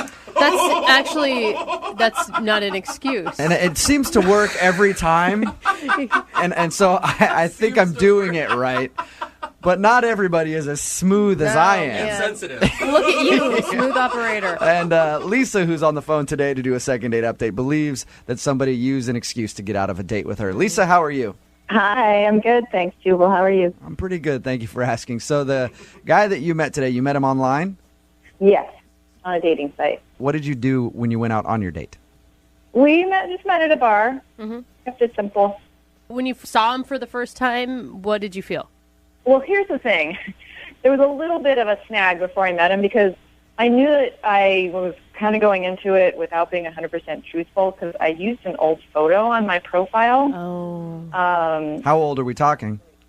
It was 8 years old. Wow. But when I was honest about my age, Okay. You just weren't honest with your picture. well, I felt really guilty after that. And I realized that I hadn't told him, and we were going out that night. But you weren't honest about your picture. Why use a picture from 8 years ago as your dating profile photo? It's a really good picture. Sometimes I'm not that photogenic, and it's really great, and I feel like it captures my personality. Are you much different now than you were 8 years ago? No, I mean, that's the other thing. I don't think I'm that different, but, I don't know. 8 years is a long time, though. Yeah. We all have pictures that we really like and hold on to. You don't have, one that's maybe from, 2 years ago? Yeah. I don't know. It's just the one I used. All right. I mean, okay. I had a profile up a few years ago, and... So you came clean about it to him? Yeah, before we went out, it was about half an hour before meeting up, I texted him, and I said, hey, you can totally cancel if you want to, but I just want to be honest with you. The photo I used is 8 years old. Did he ask for an updated picture to send to him or anything? No, because it was right before. It was literally half an hour before we were meeting. He texted back. He's like, hey, don't worry about it. It's totally okay. Yeah, because he was actually driving to the destination. Yeah. You should have probably, I don't know. You should. I would think you would want to tell him a day or two before. I know. I didn't give him much of a leeway, but... Did you do that on purpose, Lisa? No, honestly, I just... Lisa. That is really... forgot. Lisa, are you lying to me? Did you do that on purpose? No, I swear to you I'm not. Okay. I was thinking oh my God, I really like this guy, and I was crap, and he doesn't have the right picture of me, and now he's going to hate me. But he was like, no, that's cool, whatever. Have you been online dating for a little while? Yeah, a couple of months. Have other people been shocked when they saw you in person compared to your profile photo? Well, nobody would, I don't think anybody would, except for Jubal maybe, would really do that. Would be like, what? Just sit down you're not who I thought you were. I know. You're ugly. I got to go. So your email said that you think he used an excuse to get out of your date. We were having a great time, and he seemed a little bit nervous at first, but after a while, he got a phone call, and he said he had to go, and his excuse was, I have to go help my grandma get groceries. No. What? Yeah, it's totally lame, right? Yes. Yeah, that definitely sounds like a made-up excuse. Yeah. What did you say to him? Well, what could I say? It was just okay, I was a good sport about it, but I don't know, maybe it is true, but it sounds lame. Yeah, what if his grandma really does need groceries, and you're like, I don't care, let her starve. You stay here. Anyway, it's been over a week, and I haven't heard from him, and I'm really hoping it's not the picture thing. I guess I didn't ask you how the actual date went. Was everything enjoyable? I thought it was like I said, he seemed a little nervous at first. Maybe it's because he was like, "Oh my God, what's she going to look like?" But yeah, no, I mean, it seemed normal and cool, and there's always a little bit of adjustment when you're like, "Oh, hi, here's the real you," but I thought we were connecting. So no awkward moments where you think that he got turned off, and he didn't seem to be turned off by the fact that your picture was 8 years younger than you actually are. Well, I don't know. Maybe that is what happened. Okay. Like I said, people don't show up and be like, "Oh, you're not as attractive as I thought you were going to be." They just, right? You're kind of polite. I think we can all agree that we're pretty sure that his grandma needs help with her groceries as an excuse to get out of the date. Yeah, I think it is. Well, we're going to play a song, come back, call him, and get your second date update, all right? Great, thanks. You're welcome. Hang on. Moving 92.5. Brooke and Jubal in the mornings. Second date update. If you're just tuning in for the second date update, Lisa is on the phone, and she wants to call a guy named Nick. They met online. Her picture that she uses online is actually 8 years old. So she thinks that might be part of the problem. But she did come clean right before their date and said, "Hey, just so you know, when I show up, I'm going to look 8 years older." He seemed to not have a problem with that, but she does think that he used an excuse to get out of the date because at some point he got a phone call and then said his grandma needs help with her groceries, so he had to leave. Right. And she hasn't heard anything from him since. Lisa, you know what I think your problem is? What? I think you need to start dating men. Oh, you think he's a little boy? A little grandma's boy. So if his grandma's calling, he's going to get groceries for her. You really want to be with a guy like that? Look at me. I haven't talked to my grandma in like 10 years. That's not something to brag about. I am a good grandson. No. I thought you meant be a man and not make a lame excuse like that. Yeah. No. I was saying, wrong. Don't let your grandma run you. Man up. You know what I mean? Like, he's got to own that relationship with his grandma. All right, well, we're about to dial the phone number right now, get him on the phone, and find out why he's not calling you back, and if, in fact, that was an excuse to get out of your date, okay? All right, awesome. All right, here we go.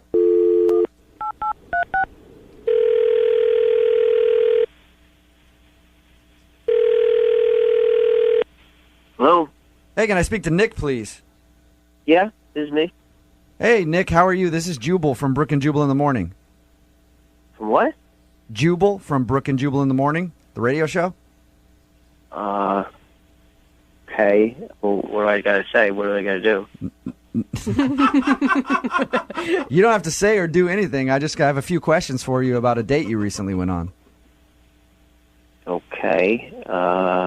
Here's how it works. One of our listeners emailed us to call you. You recently went out with a girl named Lisa, okay? Right. And Lisa is wondering why you're not calling her back. Okay. So, what do I just tell you? What happened, or? That would be the goal. If you just want to straight up just tell me, that'd be awesome. Yeah, I don't know what to tell you. I mean, it just didn't work out. Well, is there a specific reason? Not too much. I mean, there was way too much hesitation. There's definitely a reason. Well, no, I mean, she just, listen, when you go out with somebody, have something in mind, and if they're not it, then you move on. I like how your voice just gets higher. I'm just saying. I mean, not everybody's for everybody. Why waste time if they're not for you? That's all. Nick, let me ask you a question. She told us that she had a profile picture on the dating website that was 8 years younger than she is. Does she look a lot different now, and is that why you don't want to call her back? I wouldn't say a lot different, but somewhat different. Like different enough to where you found her unattractive when you saw her?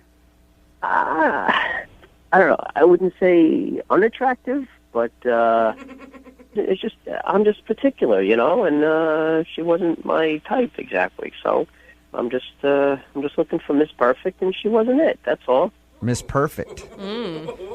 What is Miss Perfect? Isn't that what everybody wants? Miss Perfect for them, I want Miss Willing. That's what I'm usually going for. Or Miss Damaged Goods. Or just Miss has a heartbeat. Yeah. I guess I just have high standards. I don't know. All right. Are you one of... Okay, I got a friend like you. You're one of those I only date perfect 10 model type guys, aren't you? No, I mean, not maybe to other people's standards, but to my standards, they have to have certain features or attributes that I like. So it was all just like a looks thing. Like her looks didn't meet what you expected and what you like. Look, I'm just saying, you know, I've been on a lot of dates. I've dated a lot of people here and back home, and just, I guess I always find something wrong with each of them, you know? What do you find wrong, though? Like, her cuticles were a little, like, too white. Are you that picky? Well, if I notice that, sure, that could be something. But For real? No, but it's usually bigger than that. Like, this one girl had, like, really big gums. You know, you ever see that when they smile, they're, like, very gummy? And that's just... Nick, I'm with you. I'm with you on the big gums thing. It is distracting. Yeah, like horse gums? Yeah. You guys are so shallow. It's true, though. What? Brooke, do you want to date a dude with huge gums? I don't know that I've ever even noticed gums. You know, obviously you're looking at their face most of the time, but, you know, you gaze and you look down and you see the, you know, the boobs and stuff. Can I say boobs and stuff? Yeah, you can sure, say you can boobs. say that. Absolutely. Well, that was one problem with this girl. They were just kind of like weirdly shaped or something. I just couldn't. Are we you know, talking about a former date of yours, or are we talking about Lisa? Oh no, a former date. Okay. Yeah, no, not like you know. Okay. We're just going through a list of everything wrong All right. with every woman that he's ever dated. I'm just giving examples of why I'm picky. That's all. I mean, All right, big gums, weird-looking boobs, things like that turn you if on. they look like that, then you know who knows what they look like when it's off. You know. Okay. So what was the thing that turned you off about Lisa? Well, she had like really, like the nose part was fine, but like the nostrils were kind of small. What? You know what I'm talking about? Like, No. they're just like tiny. Her nostrils are too small for her nose. Yeah, like the holes part. Yeah, I know what a nostril is. I'm just trying to picture a big No, I know, nose but, with like, little. They were just like really small, and like it looked kind of odd. It didn't look like that in the picture, which was surprising. Dude, you've got to be kidding me. Are you being serious that small nostrils are a deal breaker for you? Look, when you're talking to somebody for an hour and all you can focus on is the nostrils, there's a problem. But you and know, that's why I couldn't take it anymore. you know, you probably have a lot of your own imperfections too, right? I'm not saying I don't, but for me, why should I settle if that's not who I You wanna have be with? you have to be one of the most picky dudes I've ever talked to. Yeah, dude. And I know. Everybody says that to me, but that's who I am. hey, honest. hey, And maybe listen, that's look, why I'm single, but what do you want? it definitely is why you're single. I'm going to tell you that right now. But you know, I would love to find out if Lisa has had any work done to her nostrils to make them smaller. Wouldn't you like to find that out, Nick? No, that's all right. I don't really care. I mean, Oh. you know, it didn't work out, so it doesn't matter. I'm moving on. Well, it's too bad because she's actually on the other line listening. What? Seriously? My nostrils are too small? What are you guys doing to me? What, you ambush people like this? Yeah, it's kind of the point of the whole segment. So anyway, Moving I on. didn't agree to this. I know you didn't, but Lisa did, and now she's on the phone. So you might as well talk to her about her small nostrils. I'm here. Like, what kind of freaky thing is that? I could see if your nostrils were too big, but Well, it's just my thing. I don't know what to tell you. I'm picky. That's all. I don't know if you heard that part, but I'm just very. I mean, we have all this stuff in common, and now you're saying it's because my nostrils? My nostrils are normal. No, they're not. Oh my god. Really? I'm sorry, they're not. I've seen a lot of nostrils, and they're on the smaller side.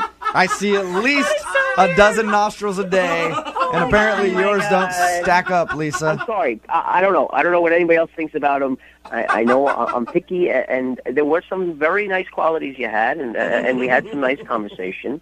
But for me, just me, like I said, I'm picky. They were just too small, and it was distracting. I'm sorry. Nick, how do you expect to find the perfect woman with, like, every single thing on her face being perfect? I mean, you're not exactly Mr. Hottie. You know, you're cute. So what are you thinking? Look, if I have to be single for the rest of my life because I can't find the perfect person for me, then I'll be single, and I'm okay with that. But I'm going to keep trying. That's all. All right. Wow, that's dedication. Well, I have to do this no matter what because it is a second date update. Nick, would you like to go out on a second date with Lisa? We will pay for my it. God, no. It's not a match. It's not going to work. Both of you guys said, did I hear both of you guys say no to a second date at the same time? Yes. All right. Look, you guys have more in common than you think. the only thing, apparently. All right, Lisa. Well, I'm sorry that we couldn't make that happen for you. Okay, thanks. And Nick, I'll keep an eye out for girls with giant nostrils, okay? Brooke and Jubal in the morning. My deal breaker, whenever I meet a girl, perfect teeth. Hate it. Why?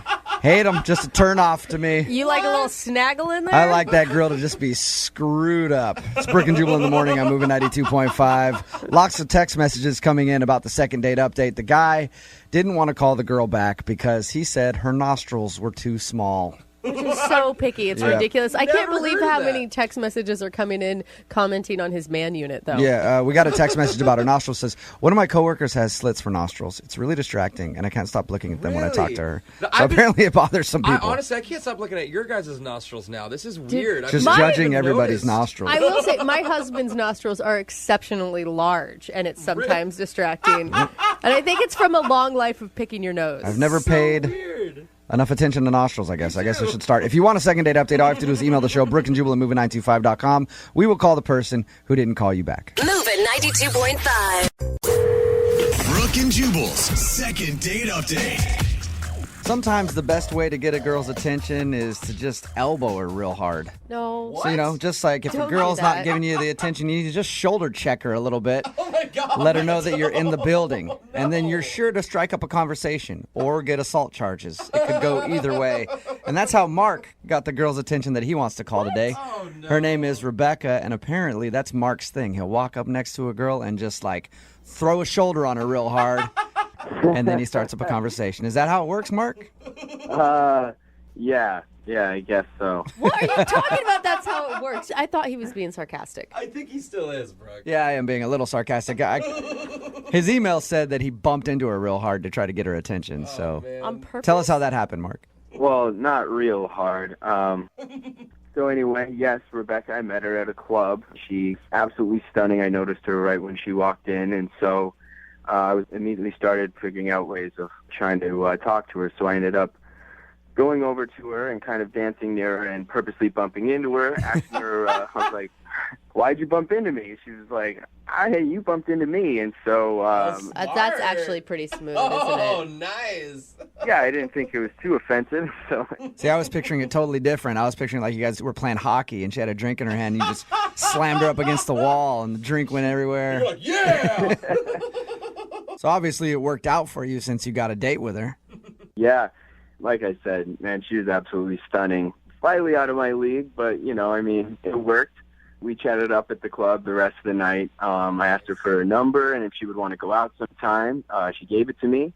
Gotta be honest, I was worried that she was going to give me the loser line.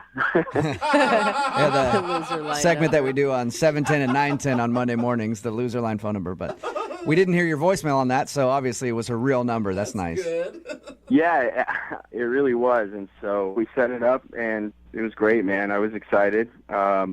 Did you put a lot of thought into what you guys were going to do on your date?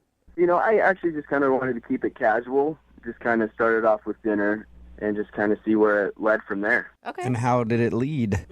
Was it good? Well, when I first pulled up to her house and when I walked up to the door, she had actually opened the door before I even knocked. Like So she I was looking out the people and expected you and was just... Well, if he said he was going to be there at a certain time, why wouldn't she expect Yeah, him? I mean, I do that if somebody's coming over to my house. I'll look out the window to see if they're there, but I never open the door before they're there. I just wait for the knock and be like, oh, there you are. It's kind of weird to just be like, I was sitting right here next to the door and open it up.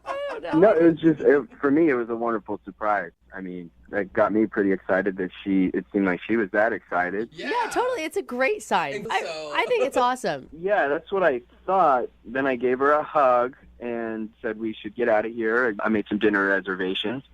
And I go to my car and turn around and realize she just was still standing there in the doorway. What? She just stood there in the door? Yeah, didn't move. Maybe she was stunned by your good looks. What was she doing in the doorway? I don't know what she was doing in there. I didn't know if, the club light hit me right that night and daylight it wasn't so good, or I don't know. So she seemed stunned. Yeah, I don't know. She just kind of stared at me with this weird look, and I stared back and just kind of said, "We should go." And I don't know, she kind of snapped into it and got in the car. Maybe she was expecting you to carry her to the car. Be a gentleman. You ever think about that? What every woman wants. Man, she was that hot enough that I would have done it if she asked. Give her a piggyback ride to your car door. Nice. Was that the only strange thing that happened on your date? Yeah, sort of. You know, dinner was good. Conversation was relatively smooth. I kind of was offended that she actually had set up something for after our date, which I thought was kind of weird, not knowing that the date was ending after dinner. You know, I didn't know if she was lying or just making excuses at that point. Yeah, I was going to say, did she not tell you about that beforehand? No, she didn't. I will say, even if she wasn't lying, a lot of times going into a date, a girl will set something up just in case as her out. Or as a way to stop herself from going home with you that night. I don't know. Thanks for trying to be nice to him. That doesn't. I'm trying to be nice. That happens. It really does. So how did everything end then after she said she had plans?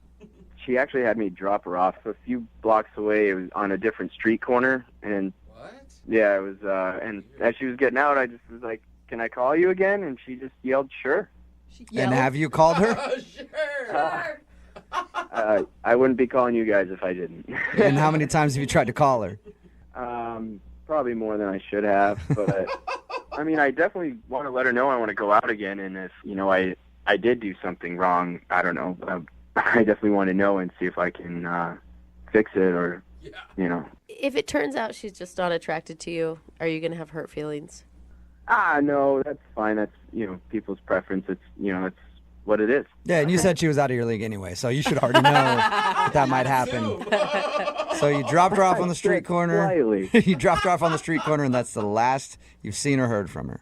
Yeah, so, I mean... Alien abduction ever cross your mind? Oh. Come on, dude. It happens so much. It happens. There's TV shows about it. It happens all the time. I really don't think she was abducted by aliens. Okay, well, we'll play a song, come back, call her, and get your second date update then, all right?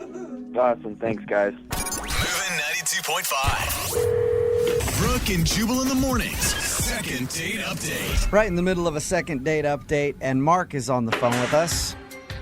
Mark went out on a date with a girl named Rebecca. After the date, she said she had plans, and he dropped her off on a street corner a few blocks away, and she disappeared, and he hasn't heard from her since. Now, Mark just thinks she's not calling him back, but experts say that she was abducted by aliens. And that expert would be me. I'm almost positive that when we dial her phone number to try to get her on the phone to find out what went wrong on the date, nobody will answer because she's currently in space being examined by aliens. Mark, on the other hand, does not agree with me. But Mark, we're going to call the number either way and see who's right. I hope you're ready to be wrong, buddy. I don't know. I guess I did see a strange light that night out my window after dropping her off. There you go. Starting to put it all together. You're slowly changing my mind. Did it feel really weird to drop a girl off after dinner on a dark street corner and her want that to happen? It wasn't a dark street corner. It was a well-lit street that she was meeting her friends. I just really wanted the date to keep going. I didn't want it to end. Sure, meeting her friends from a far-off galaxy who would beam her up into space, never to be heard from again. All right, I'm going to dial the phone number right now, see if we can get her on the phone and find out what went wrong on her date, okay? Awesome.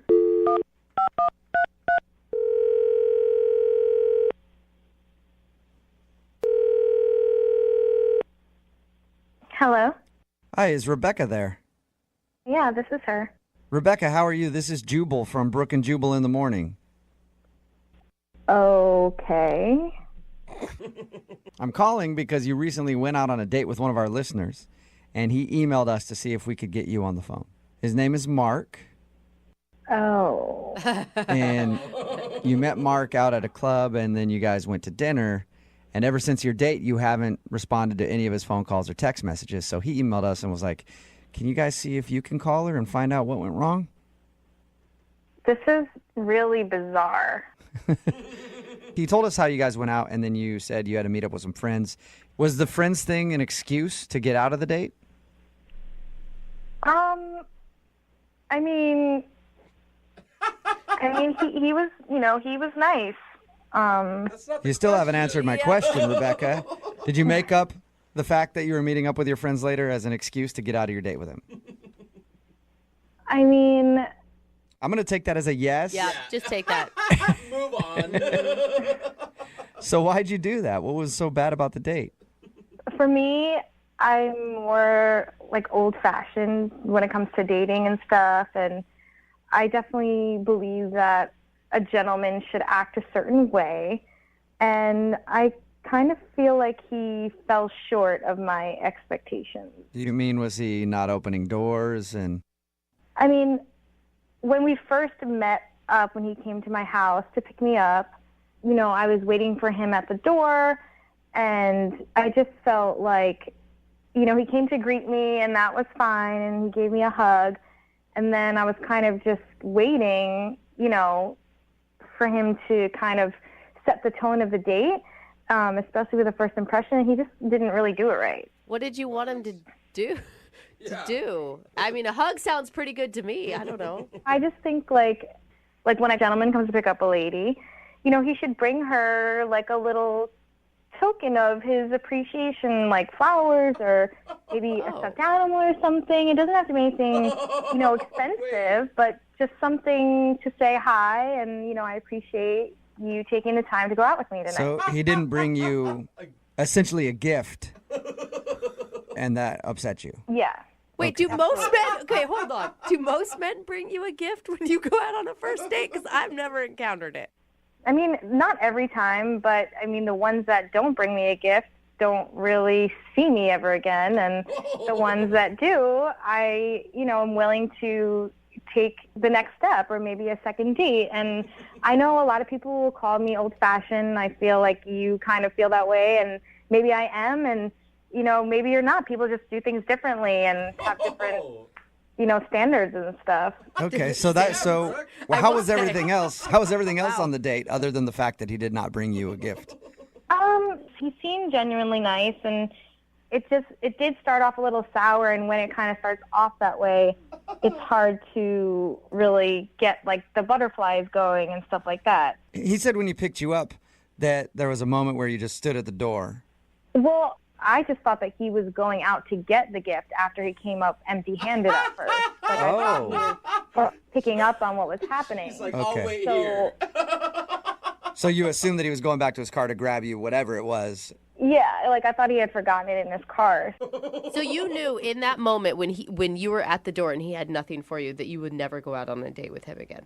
I didn't know at that moment. I thought maybe somewhere down the line there would be like a surprise or maybe a gift waiting like on the seat in the car or at the restaurant or something like that. But yeah, then when I realized, it kind of just fizzled out for me. So he took you out the whole time and no gift. What a jerk. Right, no gift. Man. You know what? I think he should realize that he needs to be more of a gentleman, and we should tell him that. Go for it. Well, but how about you tell him? Because he's actually on the line listening right now. Hi, Rebecca. Oh my God. I didn't know you were there. Yeah. Listen, Rebecca, I'm really sorry. I had no clue what your expectation was for our date. You know. I mean, I don't think it's too much of an expectation for a girl to feel like excited and appreciated the first time she goes out, and you know, it just didn't really live up to what I thought you were gonna be when you showed up without like a gift or something. I mean, I don't have time to teach a guy how to be romantic. You're right. I completely agree with you. I don't know. I don't know where my head was. I definitely should have, you know, brought something. What are you serious right now, Mark? Dude? Thank you, Mark. I do appreciate you saying that.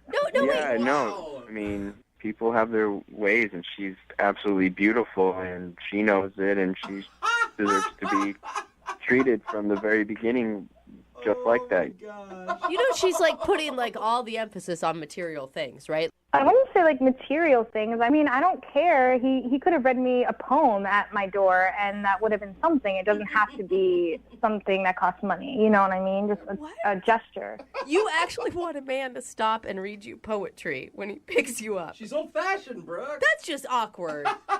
I mean, what's awkward about a guy who's trying to actually woo a girl and, be old-fashioned and be romantic? If you don't like romance, I mean, that's on you, but I would like to feel something when I meet someone. Yeah, sometimes you want a guy to show up and read you a sonnet. It's like a Shakespeare type experience.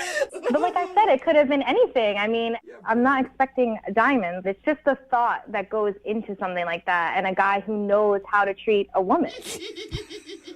Listen, I totally understand what you're saying. I definitely should have been way more of a gentleman and much more attentive to your needs. Oh my God! You are kissing her ass. I'm really sorry I didn't get you a gift. Hey, Rebecca, if you think about it right now, this is sort of a gift. Yeah. Right? He went through all this effort to try to get a second date with you. Would you like to go on a second date with him? We will pay for it. And Rebecca, I promise I will get you 2 gifts, one to make up for the last time and one for this time. You hear that, Rebecca? This could work out in your favor. Oh, my God. 2 gifts. I mean, I really appreciate the effort, and if you are willing to do that, I give you a second chance, even though I really shouldn't. Oh my God! A real man would just know, but you have gone through all these great lengths, and I'd say okay. Oh my God! I promise you won't be disappointed. There you go. Rebecca, you should know. A real man should already know, but sometimes a lady needs to teach a man how to act. And so maybe Mark just learned right now how to treat you. I think we've made progress here today. Wow. So I will pay for a second date for you guys, but Mark, you get the gifts yourself, okay? That's awesome. Yeah. All right, so that's a yes from both of you. You guys will go out again? So weird. Yes. This is like the one time I don't like that they're dating. Oh my God! And he's gonna be like opening gifts on their date. Like, Congratulations, you two. Yep. Thank you. I feel like this is the start of something really good. oh yeah. Sure. And by start of something good, I mean the start of Mark being bankrupt. Brooke and Jubal in the morning. Text in at 78592 says it's not called being materialistic. It's called old-fashioned. Yay. Talking about today's second date update. If you missed it, Rebecca wasn't calling this dude Mark back because she said he didn't meet her old-fashioned standards. And by that, she means he failed to show up to the date with a gift for her. Yeah. She said he wasn't a real gentleman because a real gentleman would know to bring her a token before the date. She's on Tinder for the stuff, you guys, not for the guys. And believe it or not, Mark actually agreed that he was wrong and even apologized for it and offered to bring her 2 gifts if she would go out on another date with him. And surprisingly, or not surprisingly at all, she took him up on the offer and said yes to a second date. Because, you're getting double the free stuff. Why not? Yeah. Remember, if you want to do a second date update, all you have to do is email the show, and we will call the person who didn't call you back. Oh, today's a serious one. Uh-oh. Got an email from a dude for the second date update today.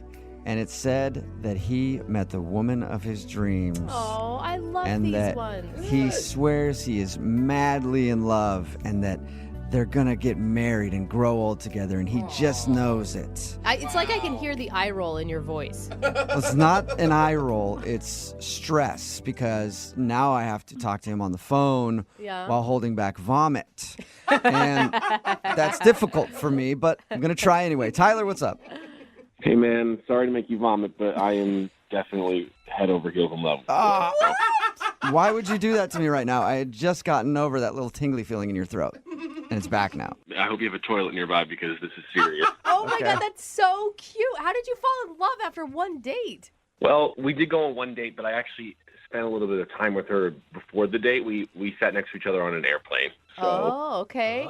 Kismet, very much so.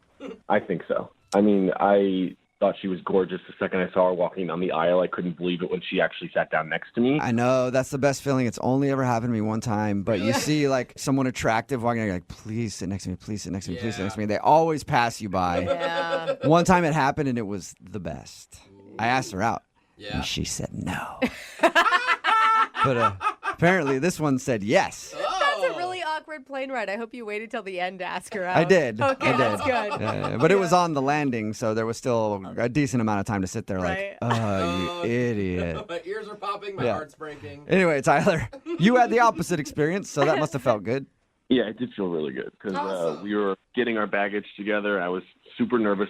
And then she was turning to leave, and I was like, oh, my God, this is like the moment. I'm either going to lose her or I can put myself out there and just go for it. And I asked her out. I was like, hey, hold on a second. Can I actually see you again? I'd love to take you to dinner. Oh, wow. Just straight like that? You just shot it out there? Yeah, I did because she was turning to leave, and it was like in slow motion. I was like, stop. All right. That's awesome. Well, good work. You seized the moment, man. And what'd she say? I mean, there was a little red flag at that moment because she kind of hesitated a bit, but then she said, okay. So when you asked her out there, that she hesitated, and that's a red flag to you? yeah, she got kind of weird. I didn't know if like she maybe wasn't into me or I don't know. Maybe she wasn't. I thought maybe she like had a boyfriend or something. Well, how long was the hesitation? Like a few seconds. She just seemed like awkward about it. Okay. So what was it like the first time you guys met up for dinner? The dinner was amazing. It was so much fun. I had the greatest time. We were hitting it off, laughing, great chemistry. At one point, we even had this moment where we were feeding each other our food. I don't know about that one. That's always kind of weird to me. Who initiated the food feeding? I mean, who do you think? You. I did. Definitely you. Here, eat this.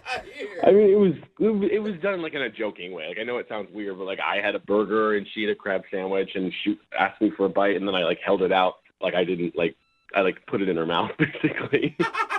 Okay. It does mean that she's good with whatever is going on in your mouth, sharing that. Yeah, I definitely took that as a good sign. There was one kind of embarrassing thing that happened, but besides that, it was like a perfect first date. So what was the embarrassing thing? You blurted out that you loved her right then and there? He proposed on accident. I'm sure that she could tell from the way I was looking at her that I really am into her, but she said that she had jet lag, and she said that she was having trouble adjusting because she has a weird body. Okay. I was like, that's not true. You have an incredible body. And then it got like really quiet, and she like looked away, and then it like got really awkward. And I was like, I'm just kidding. It was a joke. Like, you have a weird body. I was kidding. Your body's totally weird. I could see how that could come off as a little, I mean, depending on your tone of voice and your delivery, it could come off as a little creepy. I was probably really intense when I said it. Okay. Then, yeah, that was probably strange. You're intense with sweaty palms when you said it. Yeah. Do you think that that's the reason she's not calling you back? I don't know, because when we said goodbye to each other, similar to when I asked her out the first time, I was like, I had a great time. Thanks so much for going out with me. And I told her that night I really want to see her again. And she kind of did that hesitating, awkward thing again. So you guys didn't share a kiss or anything? Yeah, we kissed. Oh, you did? Oh, okay. Okay, how was it? Yeah, what was that like? I mean, your first kiss with the woman of your dreams. It was a fireworks moment. Ooh, nice. Was it long? Was it short? Was it a peck? I need more details. I mean, honestly, I can't even really remember the kiss. Like the whole thing was like a blur. I was having such an amazing time. It was like an out-of-body experience. Are you sure that you actually kissed her? Or did you imagine it? I'm positive I kissed her. Okay. She didn't drive off and you were standing there in the parking lot just kissing the air, imagining it was her? No. I definitely kissed her. Thank you very much. Maybe she didn't like the way you kiss? Or maybe she just is awkward in conversation and sometimes has bad timing. I don't know, but it's been 5 days. I've called, I've texted. I'm like freaking out here because I feel like this is a girl that I could marry one day. I really, really want to hear back from her, and I really want to see her again. So whoa. If you guys can help me out, that would be amazing because I don't want to let this one go. No pressure at all. A little bit of pressure. Yeah. Cool. Well, we'll play a song, come back, call her, and get your second date update, all right? All right, cool. Thank you. Hang on, love bug. Moving 92.5. Brooke and Jubal in the mornings. Second date update. Tyler, before we make this phone call for your second date update, can I ask you a question first? Yeah, what is it? Well, the girl that you want to call today, her name's Vanessa, right? Yeah. Okay, so you said that you instantly knew that you loved her after your first date. Yeah, I did. Okay, so my question to you is, what does love feel like? Oh, sad. Jubal. Can we give What him a does it hug? feel like? Oh, It feels like giddiness, happiness, like this big swell in your chest. Huh. Yeah. Okay. Joy. Oh, okay. It's like how I feel about money. Got it. Perfect. Now I can really put myself in your shoes and say, congratulations, man. Yeah, you must really like this girl. I'm sorry, I didn't realize it before. Yeah, I really like her. Okay. Well, then let's hurry up and get this phone call done, man. I have to hear how this ends. Yeah, right? Because after this, I want to call my bank. Tell everybody I love them. All right. And just to remind everybody, if you're just joining us, Tyler met this girl while they were on a plane. He asked her out at baggage claim. They went on a date, and after the date, he's just like, I love her. Oh my gosh, this is so much pressure. Now she is not calling him back or anything. Okay, Tyler. I'm dialing her now, and Tyler. I'm sorry, dude. She's probably going to answer my phone call and not yours. Oh my gosh, don't rub it in. This guy's already going to be crushed, I feel like, in a second. I mean, I'll just be happy to hear her talk again, honestly. So. Okay. Well, she's going to be talking to another man. That's all I'm saying. Hey, All he's got the bar is set low for Tyler, which I like. You're not expecting a lot. This is good. Okay, here we go. I'm dialing her phone number.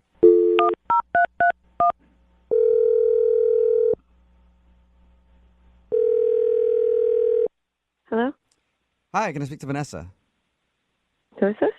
This is Jubal from Brooke and Jubal in the morning. Is this Vanessa? I'm sorry. If this is a telemarketer, I'm not interested. No, this is not a telemarketer. As a matter of fact, by the time this phone call is done, you might want nothing to do with our product at all. So, I'm sorry. Who are you? my name is Jubal from Brooke and Jubal in the morning. It's a radio show. Okay. One of our listeners actually emailed us about you.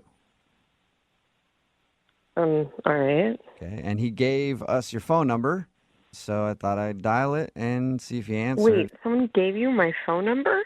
Yes, his name is Tyler, and you guys met on a plane and then had dinner a little while ago.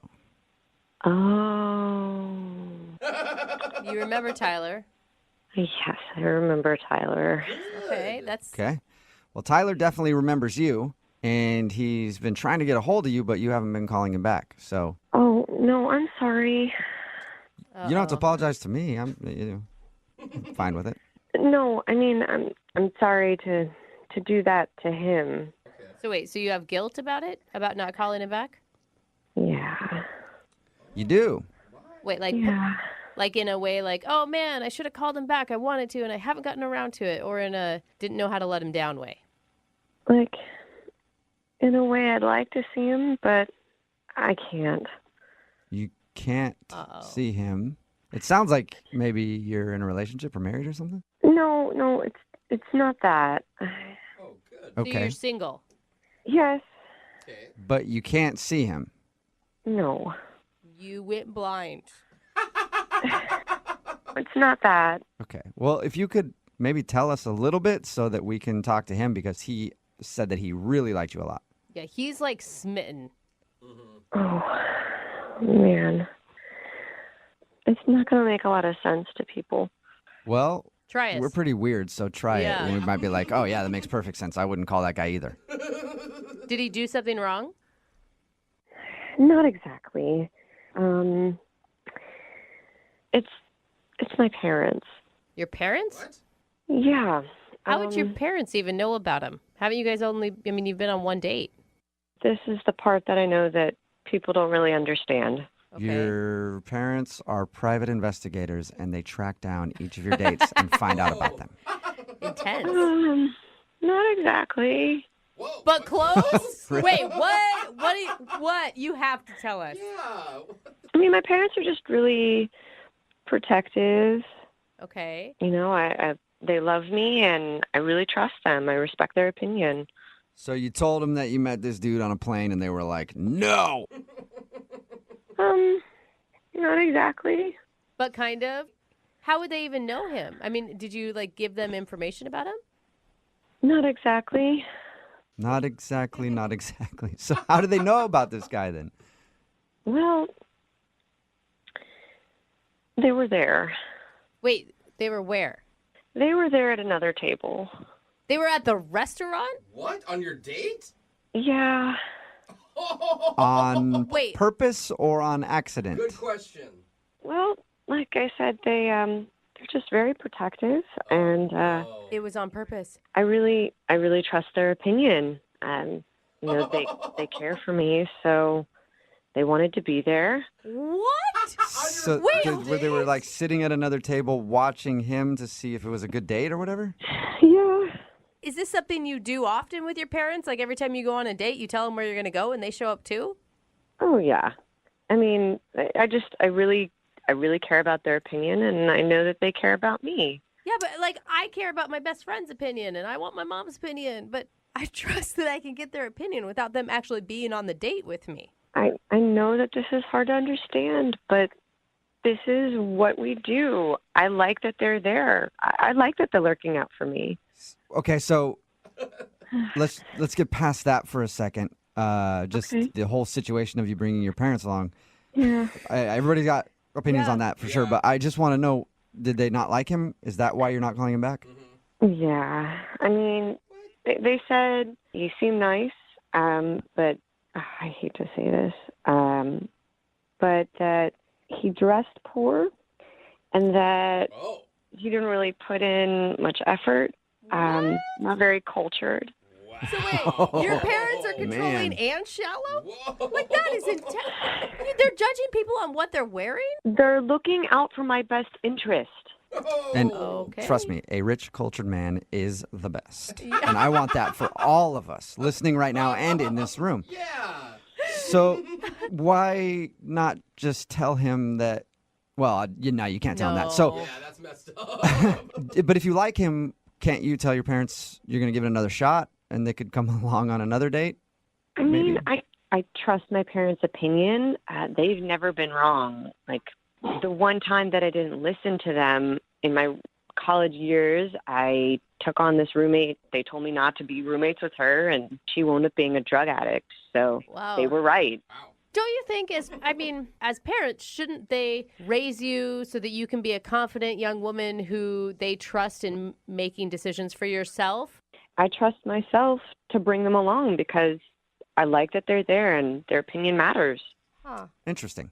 Okay. Okay, well, now that we've heard your parents' opinion and the reason that you're not calling Tyler back, I wonder what Tyler's opinion would be. And the cool thing, Vanessa, is that he's actually on the phone listening to this and wants to talk to you. Oh, my gosh. Yeah, so we can get that opinion right now. Yay. Tyler, what's up? You there still? I'm here. Wow. You're quiet. You're quiet. Oh, my God, Tyler, you're there? Is it okay that we have this conversation without your parents around? Without mom and dad? Very funny. Really, Vanessa? Your parents were there watching us the whole time? I'm sorry. I know that's weird, but it's just, they've been there for me all my life.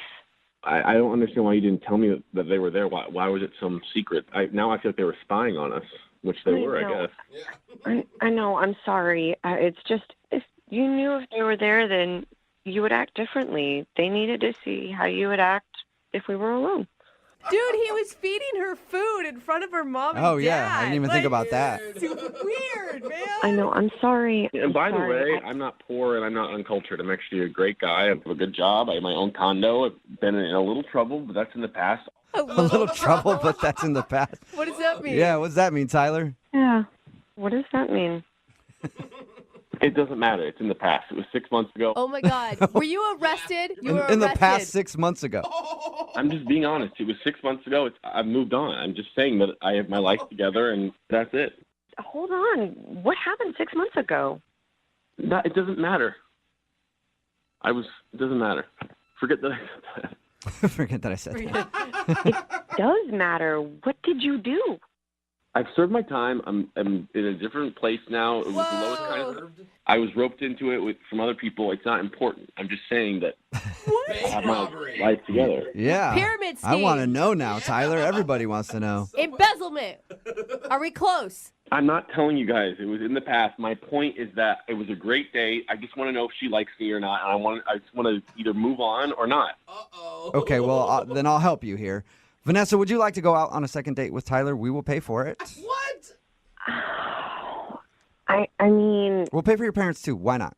Yeah, foursome? Bring him along. I can't, especially knowing now that there's some mystery that happened 6 months ago.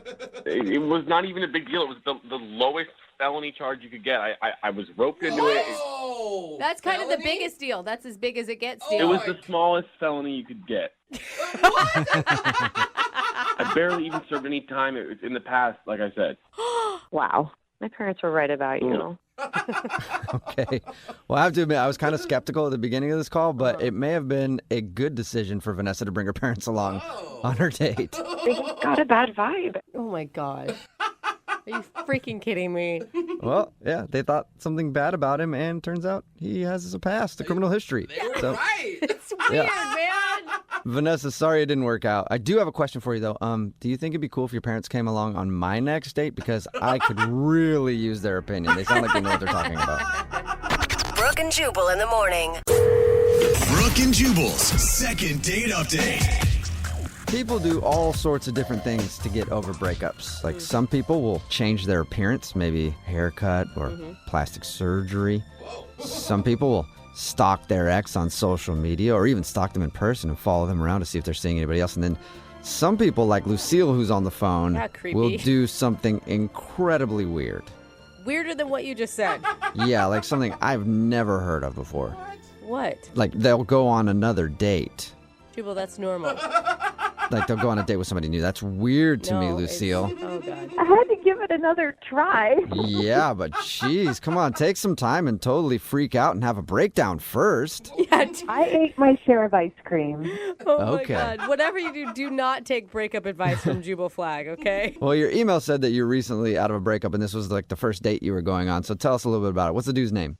His name is Andrew.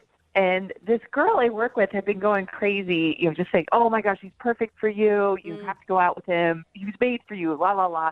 And finally, after enough ice cream, I was like, okay, I'm ready to get back out there again. That's a lot of pressure, though, to set it up like that. Like, this is the guy. Yeah.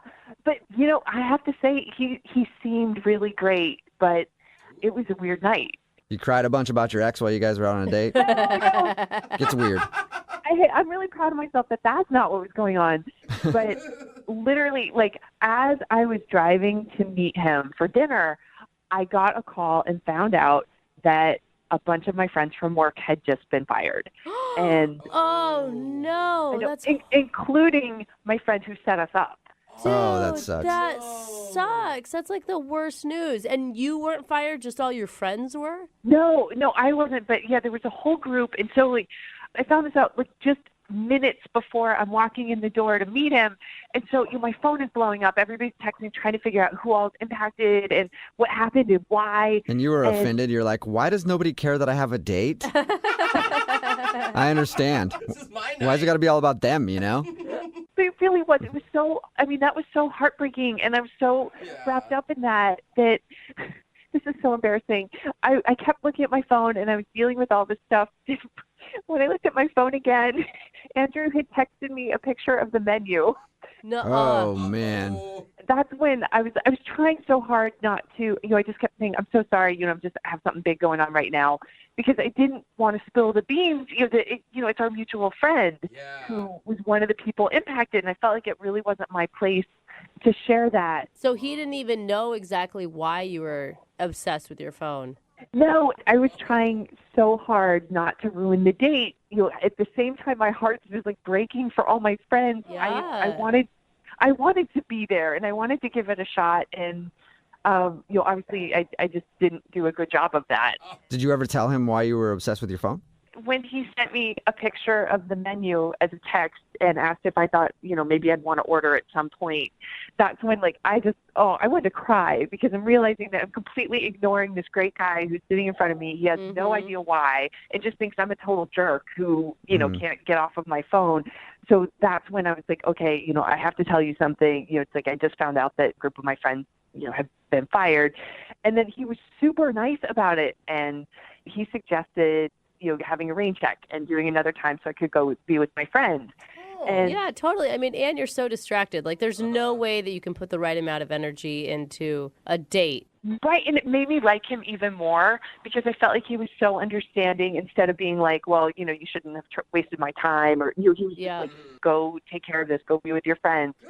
So is that when you stood up from the table and ran out of the restaurant, or did you guys say goodbye? Oh, no, no, I said goodbye, and I said thank you so much, and because I could not have asked for anything more. I mean, he was so caring and considerate for me, and after I'd been kind of bad to him. So I'm guessing that you guys made out after that before you left. Just a real quick make out? No. Oh, No. damn. Okay. No, I just left.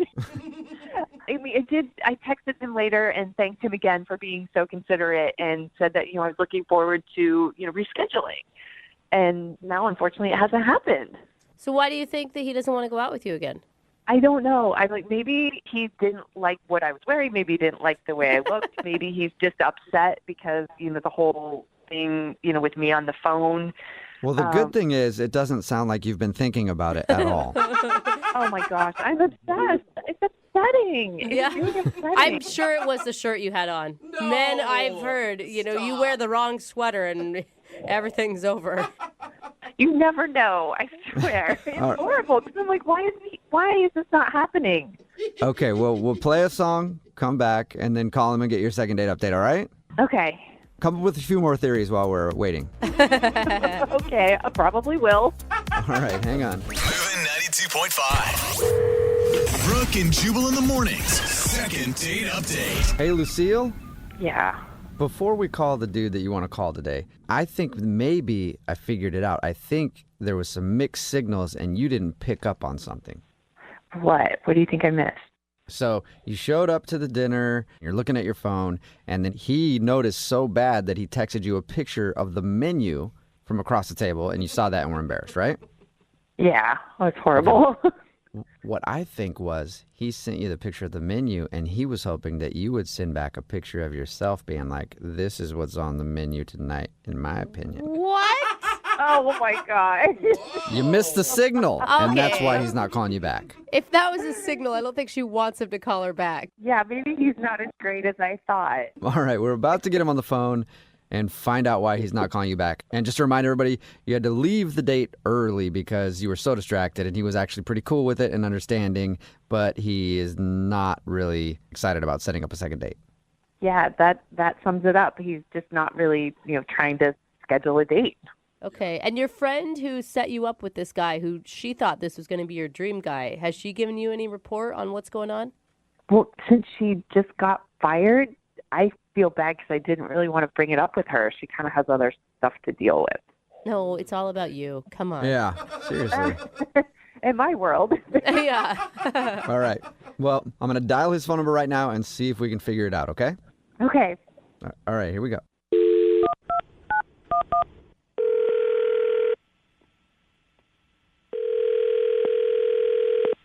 Hello? Hi, can I speak to Andrew, please? This is Andrew speaking. Hey, what's up, man? This is Jubal from Brooke and Jubal in the morning. Who is this? Jubal from the radio show Brooke and Jubal in the morning. Just wondering how you're doing today. Well, I'm kind of busy. Was there a reason for this call? Yeah, there's a reason. All right, well, what is it then? Oh, I'm sorry. You probably wanted me to answer that right away instead of just answering the reason part. Yeah, that's sort of what I meant when I asked for a reason. What's going on? I'm calling you today because we actually got an email about you from one of our listeners. Her name is Lucille, and you guys went out to dinner recently. Okay, well, all right. Why did she email you guys exactly? Well, we do a segment on our show. It's called the Second Date Update. That's where if you go out on a date with somebody and then they end up blowing you off after that date, you can email us and we'll get that person on the phone and ask what happened. So I'm guessing she emailed you saying that I'm blowing her off? Yes, she did. Oh, you're on point. Well, it's kind of a weird situation. I would rather not talk about it.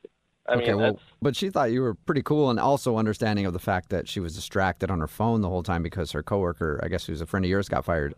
Right, that yeah. night. So I guess there was a huge, exodus at her work, and this was all happening kind of right when we sat down. And, and Lucille just couldn't get out of her phone because of it. I got to say, I got to give you props, too, for sending a picture of the menu when she was super distracted. That's a good move, man. That gets your point across really quickly. I thought it was a little, passive-aggressive, but I didn't know what else to do. I mean, I don't know if you guys been in that situation, but there's no communication. She's got her nose in her phone. I was like, if I send you a picture of the menu, will you look at it then? Can you at least read it off the phone?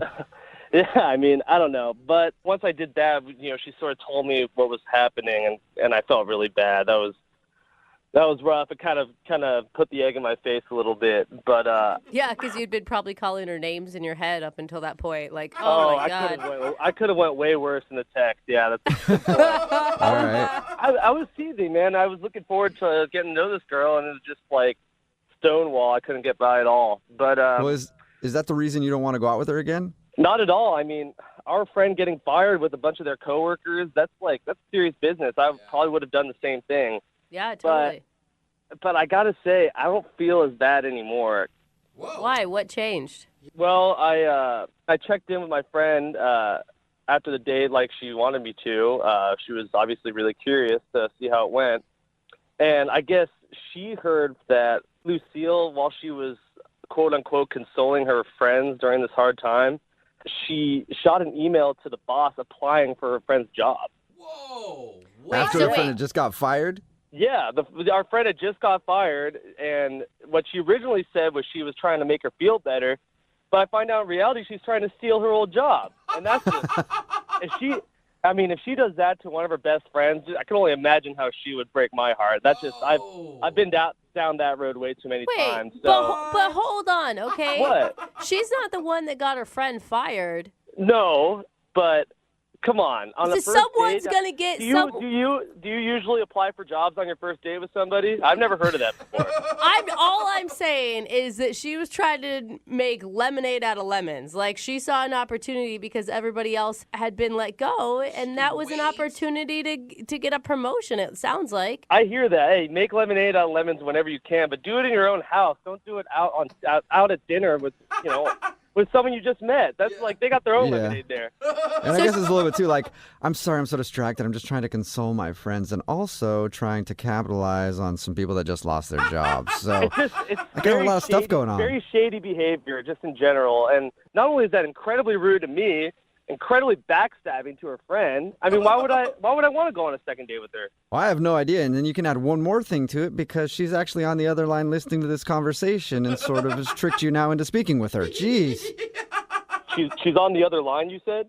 Yeah, she's been listening to this whole thing and wants to talk to you. Lucille, you there? Hey. Oh, yeah, hi. You were listening that whole time, huh? Yeah, and I think this was just a huge misunderstanding. So you have an explanation. So it did happen then. It is correct. It is accurate. That's what you're saying. If there's an explanation, that means you did it. I'd love to hear this.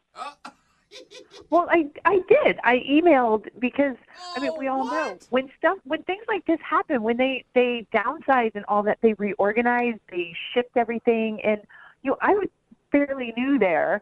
It's like I don't make a lot of money, and so I inquired to find out exactly what was happening, if jobs were going to be reposted, because I was hoping that it might be something that's really good for my skill set. So you don't feel bad about this at all? Are you listening to yourself? I'm sad for my friends, but you're sorry for your friend. You're trying to take her old job. Come on. It's not like she was going to get it back. Yeah. Good point. But this happened the absolute same night that she got fired, going behind her back trying to get that old job. I mean, I don't care how you justify that. That ain't right where I come from. Well, but clearly she didn't cut it. She's still my friend, but as far as work goes. Okay, so you told her all about it then, huh? Is that what you were texting her about at the same time? Were you consoling her and saying, "Oh, by the way, I'm going to go ahead and steal your old job"? No, I haven't told her yet, but it's not like it's a huge secret. I will tell her, but she's dealing with her situation. That's the last thing she needs to hear, that the job she lost could benefit me. Oh yeah. You're a real good friend. Yeah. That's great timing. Oh my God, and why are you so mad at her? Yes, I agree that her lying about only consoling a friend was wrong and that she shouldn't have done it on the date, but you're mad from a deep-seated place that she's going to get your friend's job. Well, you know what? You want to know why I'm upset? because I'm the real friend in this situation and she's not. Oh! But it's business, man. I mean, like I said, she is not the one that got your guys' friend fired. I hear that. So talk to the boss in 1 week, 2 weeks, but not the same freaking night. Well, while you're on a date, too. I think the fact that you're doing that while on a date is probably making it even worse, Lucille. I totally get that. But there was a small part of me that was super excited about a promotion. Was there any part of you that was excited about a new first date? Because it sounds like you're all about the job and not even about me, so I guess I was right. Yeah, but Andrew, your first date isn't going to pay her rent, okay? You know, I was really excited about you, but I'm glad all of this has happened because now listening to you, I realize, you know, you have a temper. You're not the boyfriend material I thought. Oh, well, don't say that just yet, Lucille. We haven't asked if we'll go on a date with you. We have to do that before you decide if he's boyfriend material or not. Hey, Andrew, would you go on a second date with Lucille? We'll pay for it. Will I go on a date with her? No, hell no. Absolutely not. In fact, I'm more sure of it now than I was before you called. Okay, well. No problem. I'm not interested anymore. Well, yeah, and plus, like, now that this dude's dropped off, I'm sure you're already texting another dude to fill his spot. Right? And I say good on you, Lucille. That's what I should have been doing right now. Wait, but I'm dying to know, though, did you get the promotion? I'm one of the final two, so I have a good shot at it. Well, that's great news for you. I'm glad something worked out. I'll send you a card that you could wait for it in the mail. Say, congratulations, Judas, you did it. Nice. Brooke and Jubal in the morning. Text in, it's 78592. It says the girl from the second date update is a shark. It's Brooke and Jubal in the morning. No, she's a human being. That's not what they meant. I think it is. I think they meant literally. I think you're right, Jubal. A talking shark. Yeah, I'm like shark. pretty sure she was actually a person. We can't like even get cell service underwater like that. Yeah. Silly. Okay, I don't know what they meant by that comment. Anyway, if you didn't hear today's second date update, Lucille, the person, not the shark, left her date early because on her way to meet Andrew, the dude that she was meeting, she found out that some of her good friends at her company were fired. But when we got Andrew on the phone, we learned a new piece of information. She was worried that because she was on her phone the whole time, he didn't want to call her back. Yeah. Well, Lucille left the date to go console her friend eventually, but she also hopped on email that same night to send her boss a note asking to apply for her friend's position. Yeah. And so the guy was like, she's a snake for doing that. Again, human, but you know what I mean. But the guy thought that she was wrong for doing that right after her friend had been fired for trying to get her job. Some people are texting in at 78592 saying, hey, whatever, it's just business. Another person said, would you rather have an ambitious woman or a friendly woman? You know that all men just want a friendly woman. Ambitious. Come on. Yeah. Brooke says, why not? Screw your friendships over and get yours. That's not what I'm saying. I'm saying her timing wasn't right on the date. I agree. She should have waited till the morning when she could, be concentrated on one thing. But, dude, it's not wrong to apply for a job that's open. Just because you happen to be friends with the girl. It's not wrong at all. Well, I think... No way, man. Competition is fierce out there. And if you are not the first one at the door knocking, somebody else is going to get it. You can't wait for that stuff, I'm all man. for applying for the job as soon as possible because you have to get it. I'm all for planning some sort of recording device in their office to catch them saying bad things and then giving it to the boss so that position becomes open. I'm for a lot of that stuff. What I'm not for is sending that email in the middle of the date, though. I can understand why that would be like, hey, just wait like an hour until the date's over. Anyway, they decided that they're not going to go out again, which is fine because probably Lucille's going to have a lot of work to do soon, so she wants to find a date. Anyway, remember, if you want to do a second date update, all you have to do is email the show, and we will call the person who didn't call you back. Brooke and Jubal's second date update. The girl on the phone for a second date update today had some very nice things to say about the guy that she went out with. In her email, she said he's different than the normal dudes she usually dates.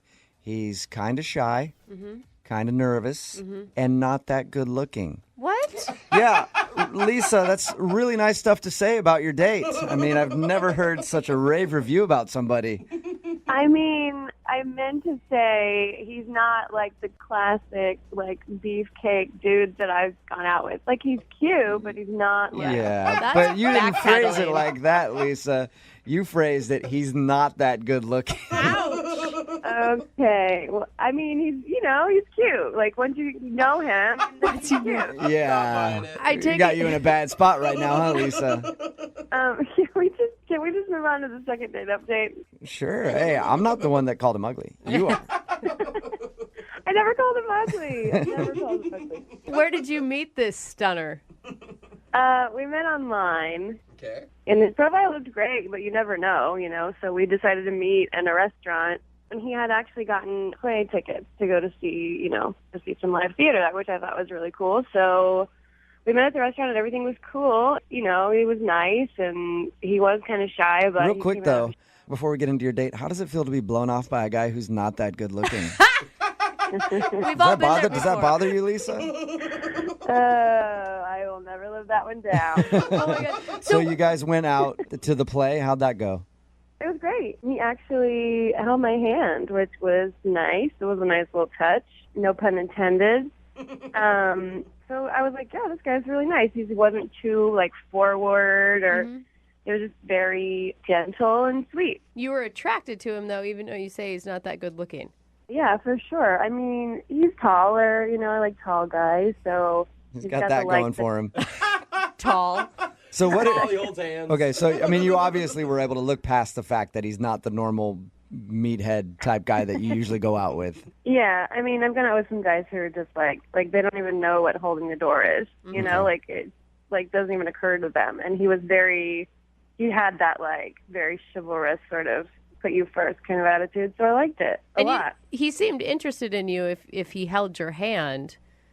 Yeah, for sure. What happened at the end of the date? Did he try to kiss you or anything? Yeah, after we went to the theater, we were kind of hanging out and we were having a good time. So he asked if I wanted to come back to his apartment, and we were I was thinking in my head, sure, let's see where this goes.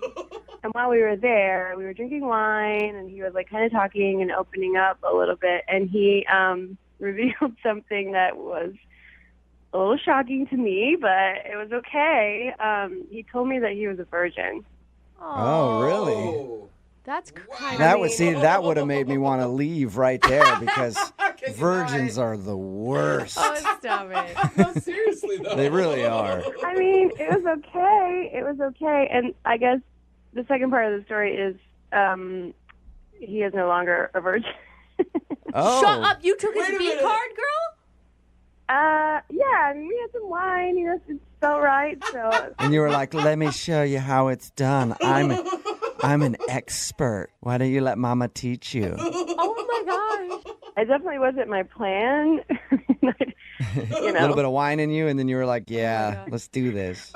It's kind of just the way it happened, yeah. So how did he act after that? I mean, that's a huge deal, especially, how old is he? Well, I'm 27. He's 26. 26. Okay, so a 26-year-old virgin, and you took his virginity. How did he act after that? I mean, other than just thanking you profusely. That's what I would have been doing.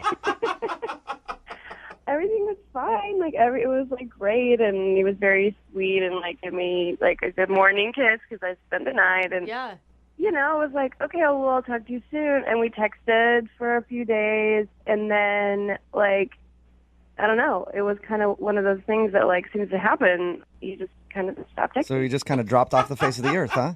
Yeah. She got ditched by an ugly virgin. Yeah. Can I ask you, do you know why he was waiting so long? He didn't really say. The only thing that he mentioned was that, it just had never clicked with him with someone, and he had never really taken the plunge, so to speak. So he decided to do it with you. You must feel pretty special about that. Yeah. So why do you think he's not calling you back then? I don't know. I mean, our conversation seemed to be perfectly normal and flirty, and it almost was we were going to go out again. And then when it came to planning our second date, it was just no response. And there was nothing weird that you can think of. Not besides the fact that it was I took his virginity. I mean, that's a big one. I mean, other than ruining his innocence, is there anything else that happened? No, not that I remember. Okay. Were you I would have just been so self-conscious going into it. Are you sure you're okay with this? Are you positive that this is what you want to happen? No, I was it's time. It's going down. You're 26 years old. You've way past the marker on that. I've got to take care of this for you. Let me help you out here. All right, well, we'll play a song, come back, call him, and get your second date update, all right? Okay, thank you guys. All right, hang on. Moving 92.5. Brooke and Jubal in the mornings. Second date update. I think I'm going to title today's second date update, The Curious Case of the Ugly Virgin. Oh, gosh. It's Brooke and Jubal in the morning because Lisa is on the phone with us, and she described the guy that she wants us to call today in her email to us as kind of shy, kind of nervous, and not that good looking. Isn't that right, Lisa? Oh, I don't even know why I'm doing this anymore. Because you want to get a hold of him. And I called him a virgin because Lisa took his virginity on their first date. So it is the curious case of the ugly virgin. Why is he not calling Lisa back? Lisa, I'm sorry to keep harping on all this stuff. It's just funny to me. And it's even more funny to me that now your business is out there for the world to hear. Glad to have made your morning. All right, I'm going to dial the phone number right now and see why he's not getting back to you, okay? Excellent. Here we go. The curious case. I'm going to write that children's book, Lisa. In your honor.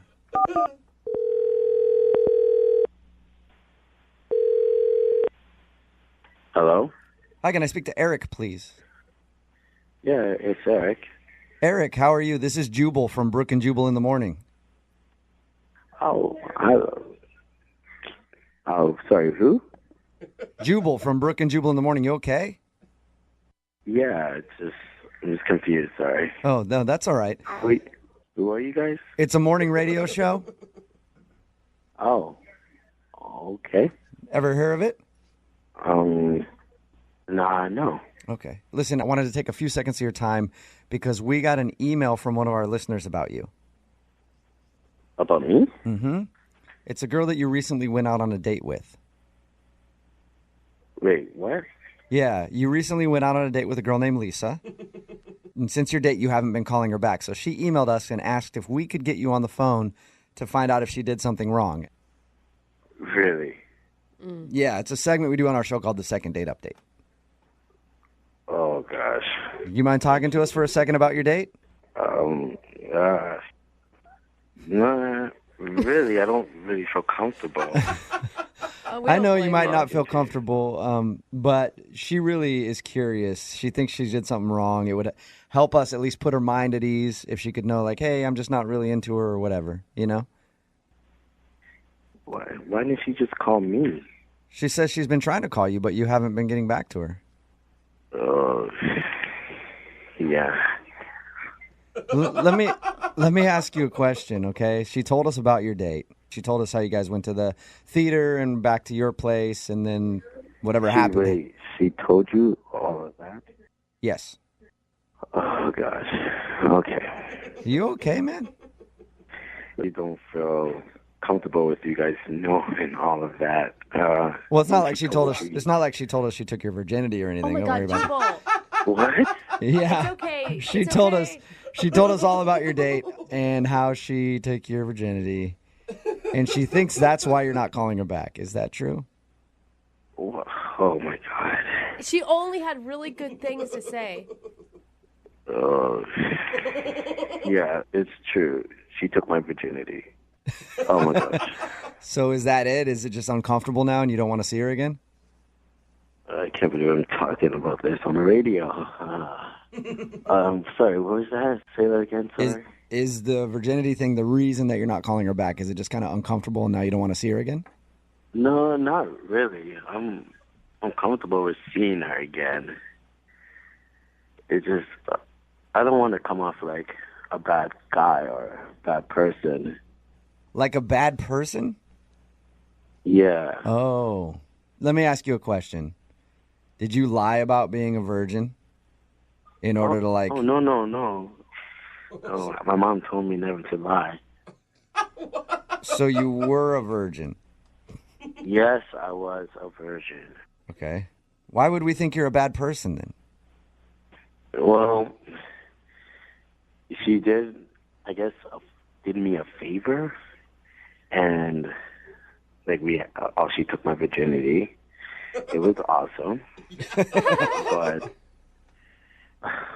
well, it's just like I'm new to this now, and I've been in relationships, but obviously I haven't had sex with anyone, and the relationships have gone long.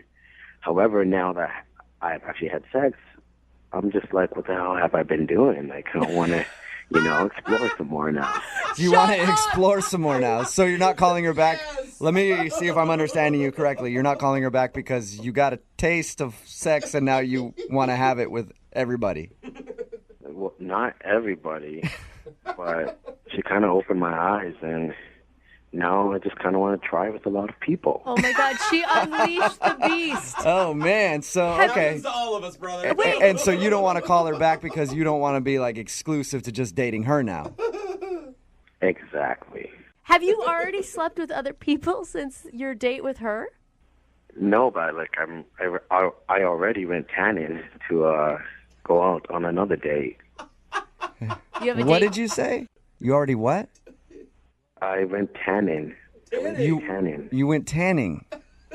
Yeah. Okay. What does that have to do Is that like? So his body looks good. Yeah, in preparation to meet Well, other now girls. I'm now I'm preparing my body to have sex with other people. And I shave, and I got a new haircut. Okay. Well, let me ask you this, Swordsman. You got any dates lined up? I have one tomorrow night, and I'm really excited about it. I just want to see how it goes. Yeah. Oh my God. Me too, man. I'm really interested. So basically, she was like a crack dealer who gave you your first hit, and now you're addicted. I don't do drugs, if that's what you're implying. No, I'm not implying that at all. Eric, thank you for being honest with us. I appreciate it. Good luck in your quest. Thanks. You're welcome. I do have to let you know, though, before we get you off the phone, that Lisa is actually on the other line, and she's been listening to this conversation. What? Yeah, I've been on the whole time. I've listened to everything you've said, and it's incredibly shallow. Let me just say that. Like, I did this for you. I felt like I was like opening you up, and now you're supposed to be special, and then you just like go and you're like, you want to go like run around in the streets and like taste every piece of candy you can. It's so disrespectful. What's going on? I didn't know she was on the phone. I know, Eric. I'm sorry to do that to you. You lied to me. I know. I'm sorry, dude. I didn't mean to lie to you. But don't you want to just tell Lisa yourself, like, hey, thanks for what you did for me. Now I'm on to the next one. He doesn't have to say shit. I mean, he's already said everything that he needed to say. I heard everything that I needed to hear. And he totally used me. I didn't use you. I didn't mean for that to happen. It just happened that night. It was a mutual agreement. Mutual agreement? It's not like we signed a contract or something. I mean, I was doing you a favor. You realize this. You were a 26-year-old virgin when you met me. I mean... Yeah, I was a 26-year-old virgin. I'm not that anymore. Oh my God. Lisa, you don't really feel used by this guy. I mean, I actually thought he was nice. Like, I made exceptions for him. Like, really, honestly, he's not like a guy that I would normally go out with. But then we had a connection, I thought, and now I just feel like gross. It really actually does feel pretty gross. He still sounds like a nice guy. Eric, you sound like a nice guy. Yeah. I am a nice guy. You have to understand from my point of view. And you can't blame him. I mean, Lisa, you've had some experience. I'm sure that you're really happy that you've had all those experiences, right? He's got to make up for lost time. Well, yeah, I mean, I guess so, but, you know, it's like you have someone on lockdown. Like, okay, great, let's do this. Like, doesn't he think he needs a little more practice before he goes out in the world? And, like, you know, if it's like your second time to ever have sex, someone's going to wonder if you are really that bad in bed. Are you saying you want to practice with me some more? Because I'm just saying I totally will. You know? That leads me to my next question, I guess. Eric, would you like to go out on a second date with Lisa? We will pay for it. No, but I will go out on any other date, so and get some more fun. No, he doesn't get to turn me down now. I'm not asking anymore. Oh my gosh. Hey, we can hook up from time to time. We just can't be exclusive. I'm not asking you for that. I mean, no, I'm saying no. So don't act like you're like doing me favors now because I'm good. I'm telling you, I'm good. no to hooking up or no to being exclusive? What is your deal? Like we had this thing, and you were a normal guy, and then all of a sudden you're gonna go out and like slay all these ladies. Like you're gonna just like spread your seed all over the world. All of a sudden, like you were shy. Like you wouldn't even hardly talk to me. Lisa, I take it as a compliment. I mean, obviously, whatever you do is really good. It's got him just crazed. Yes, Lisa. It was really good. Brooke and Jubal in the morning.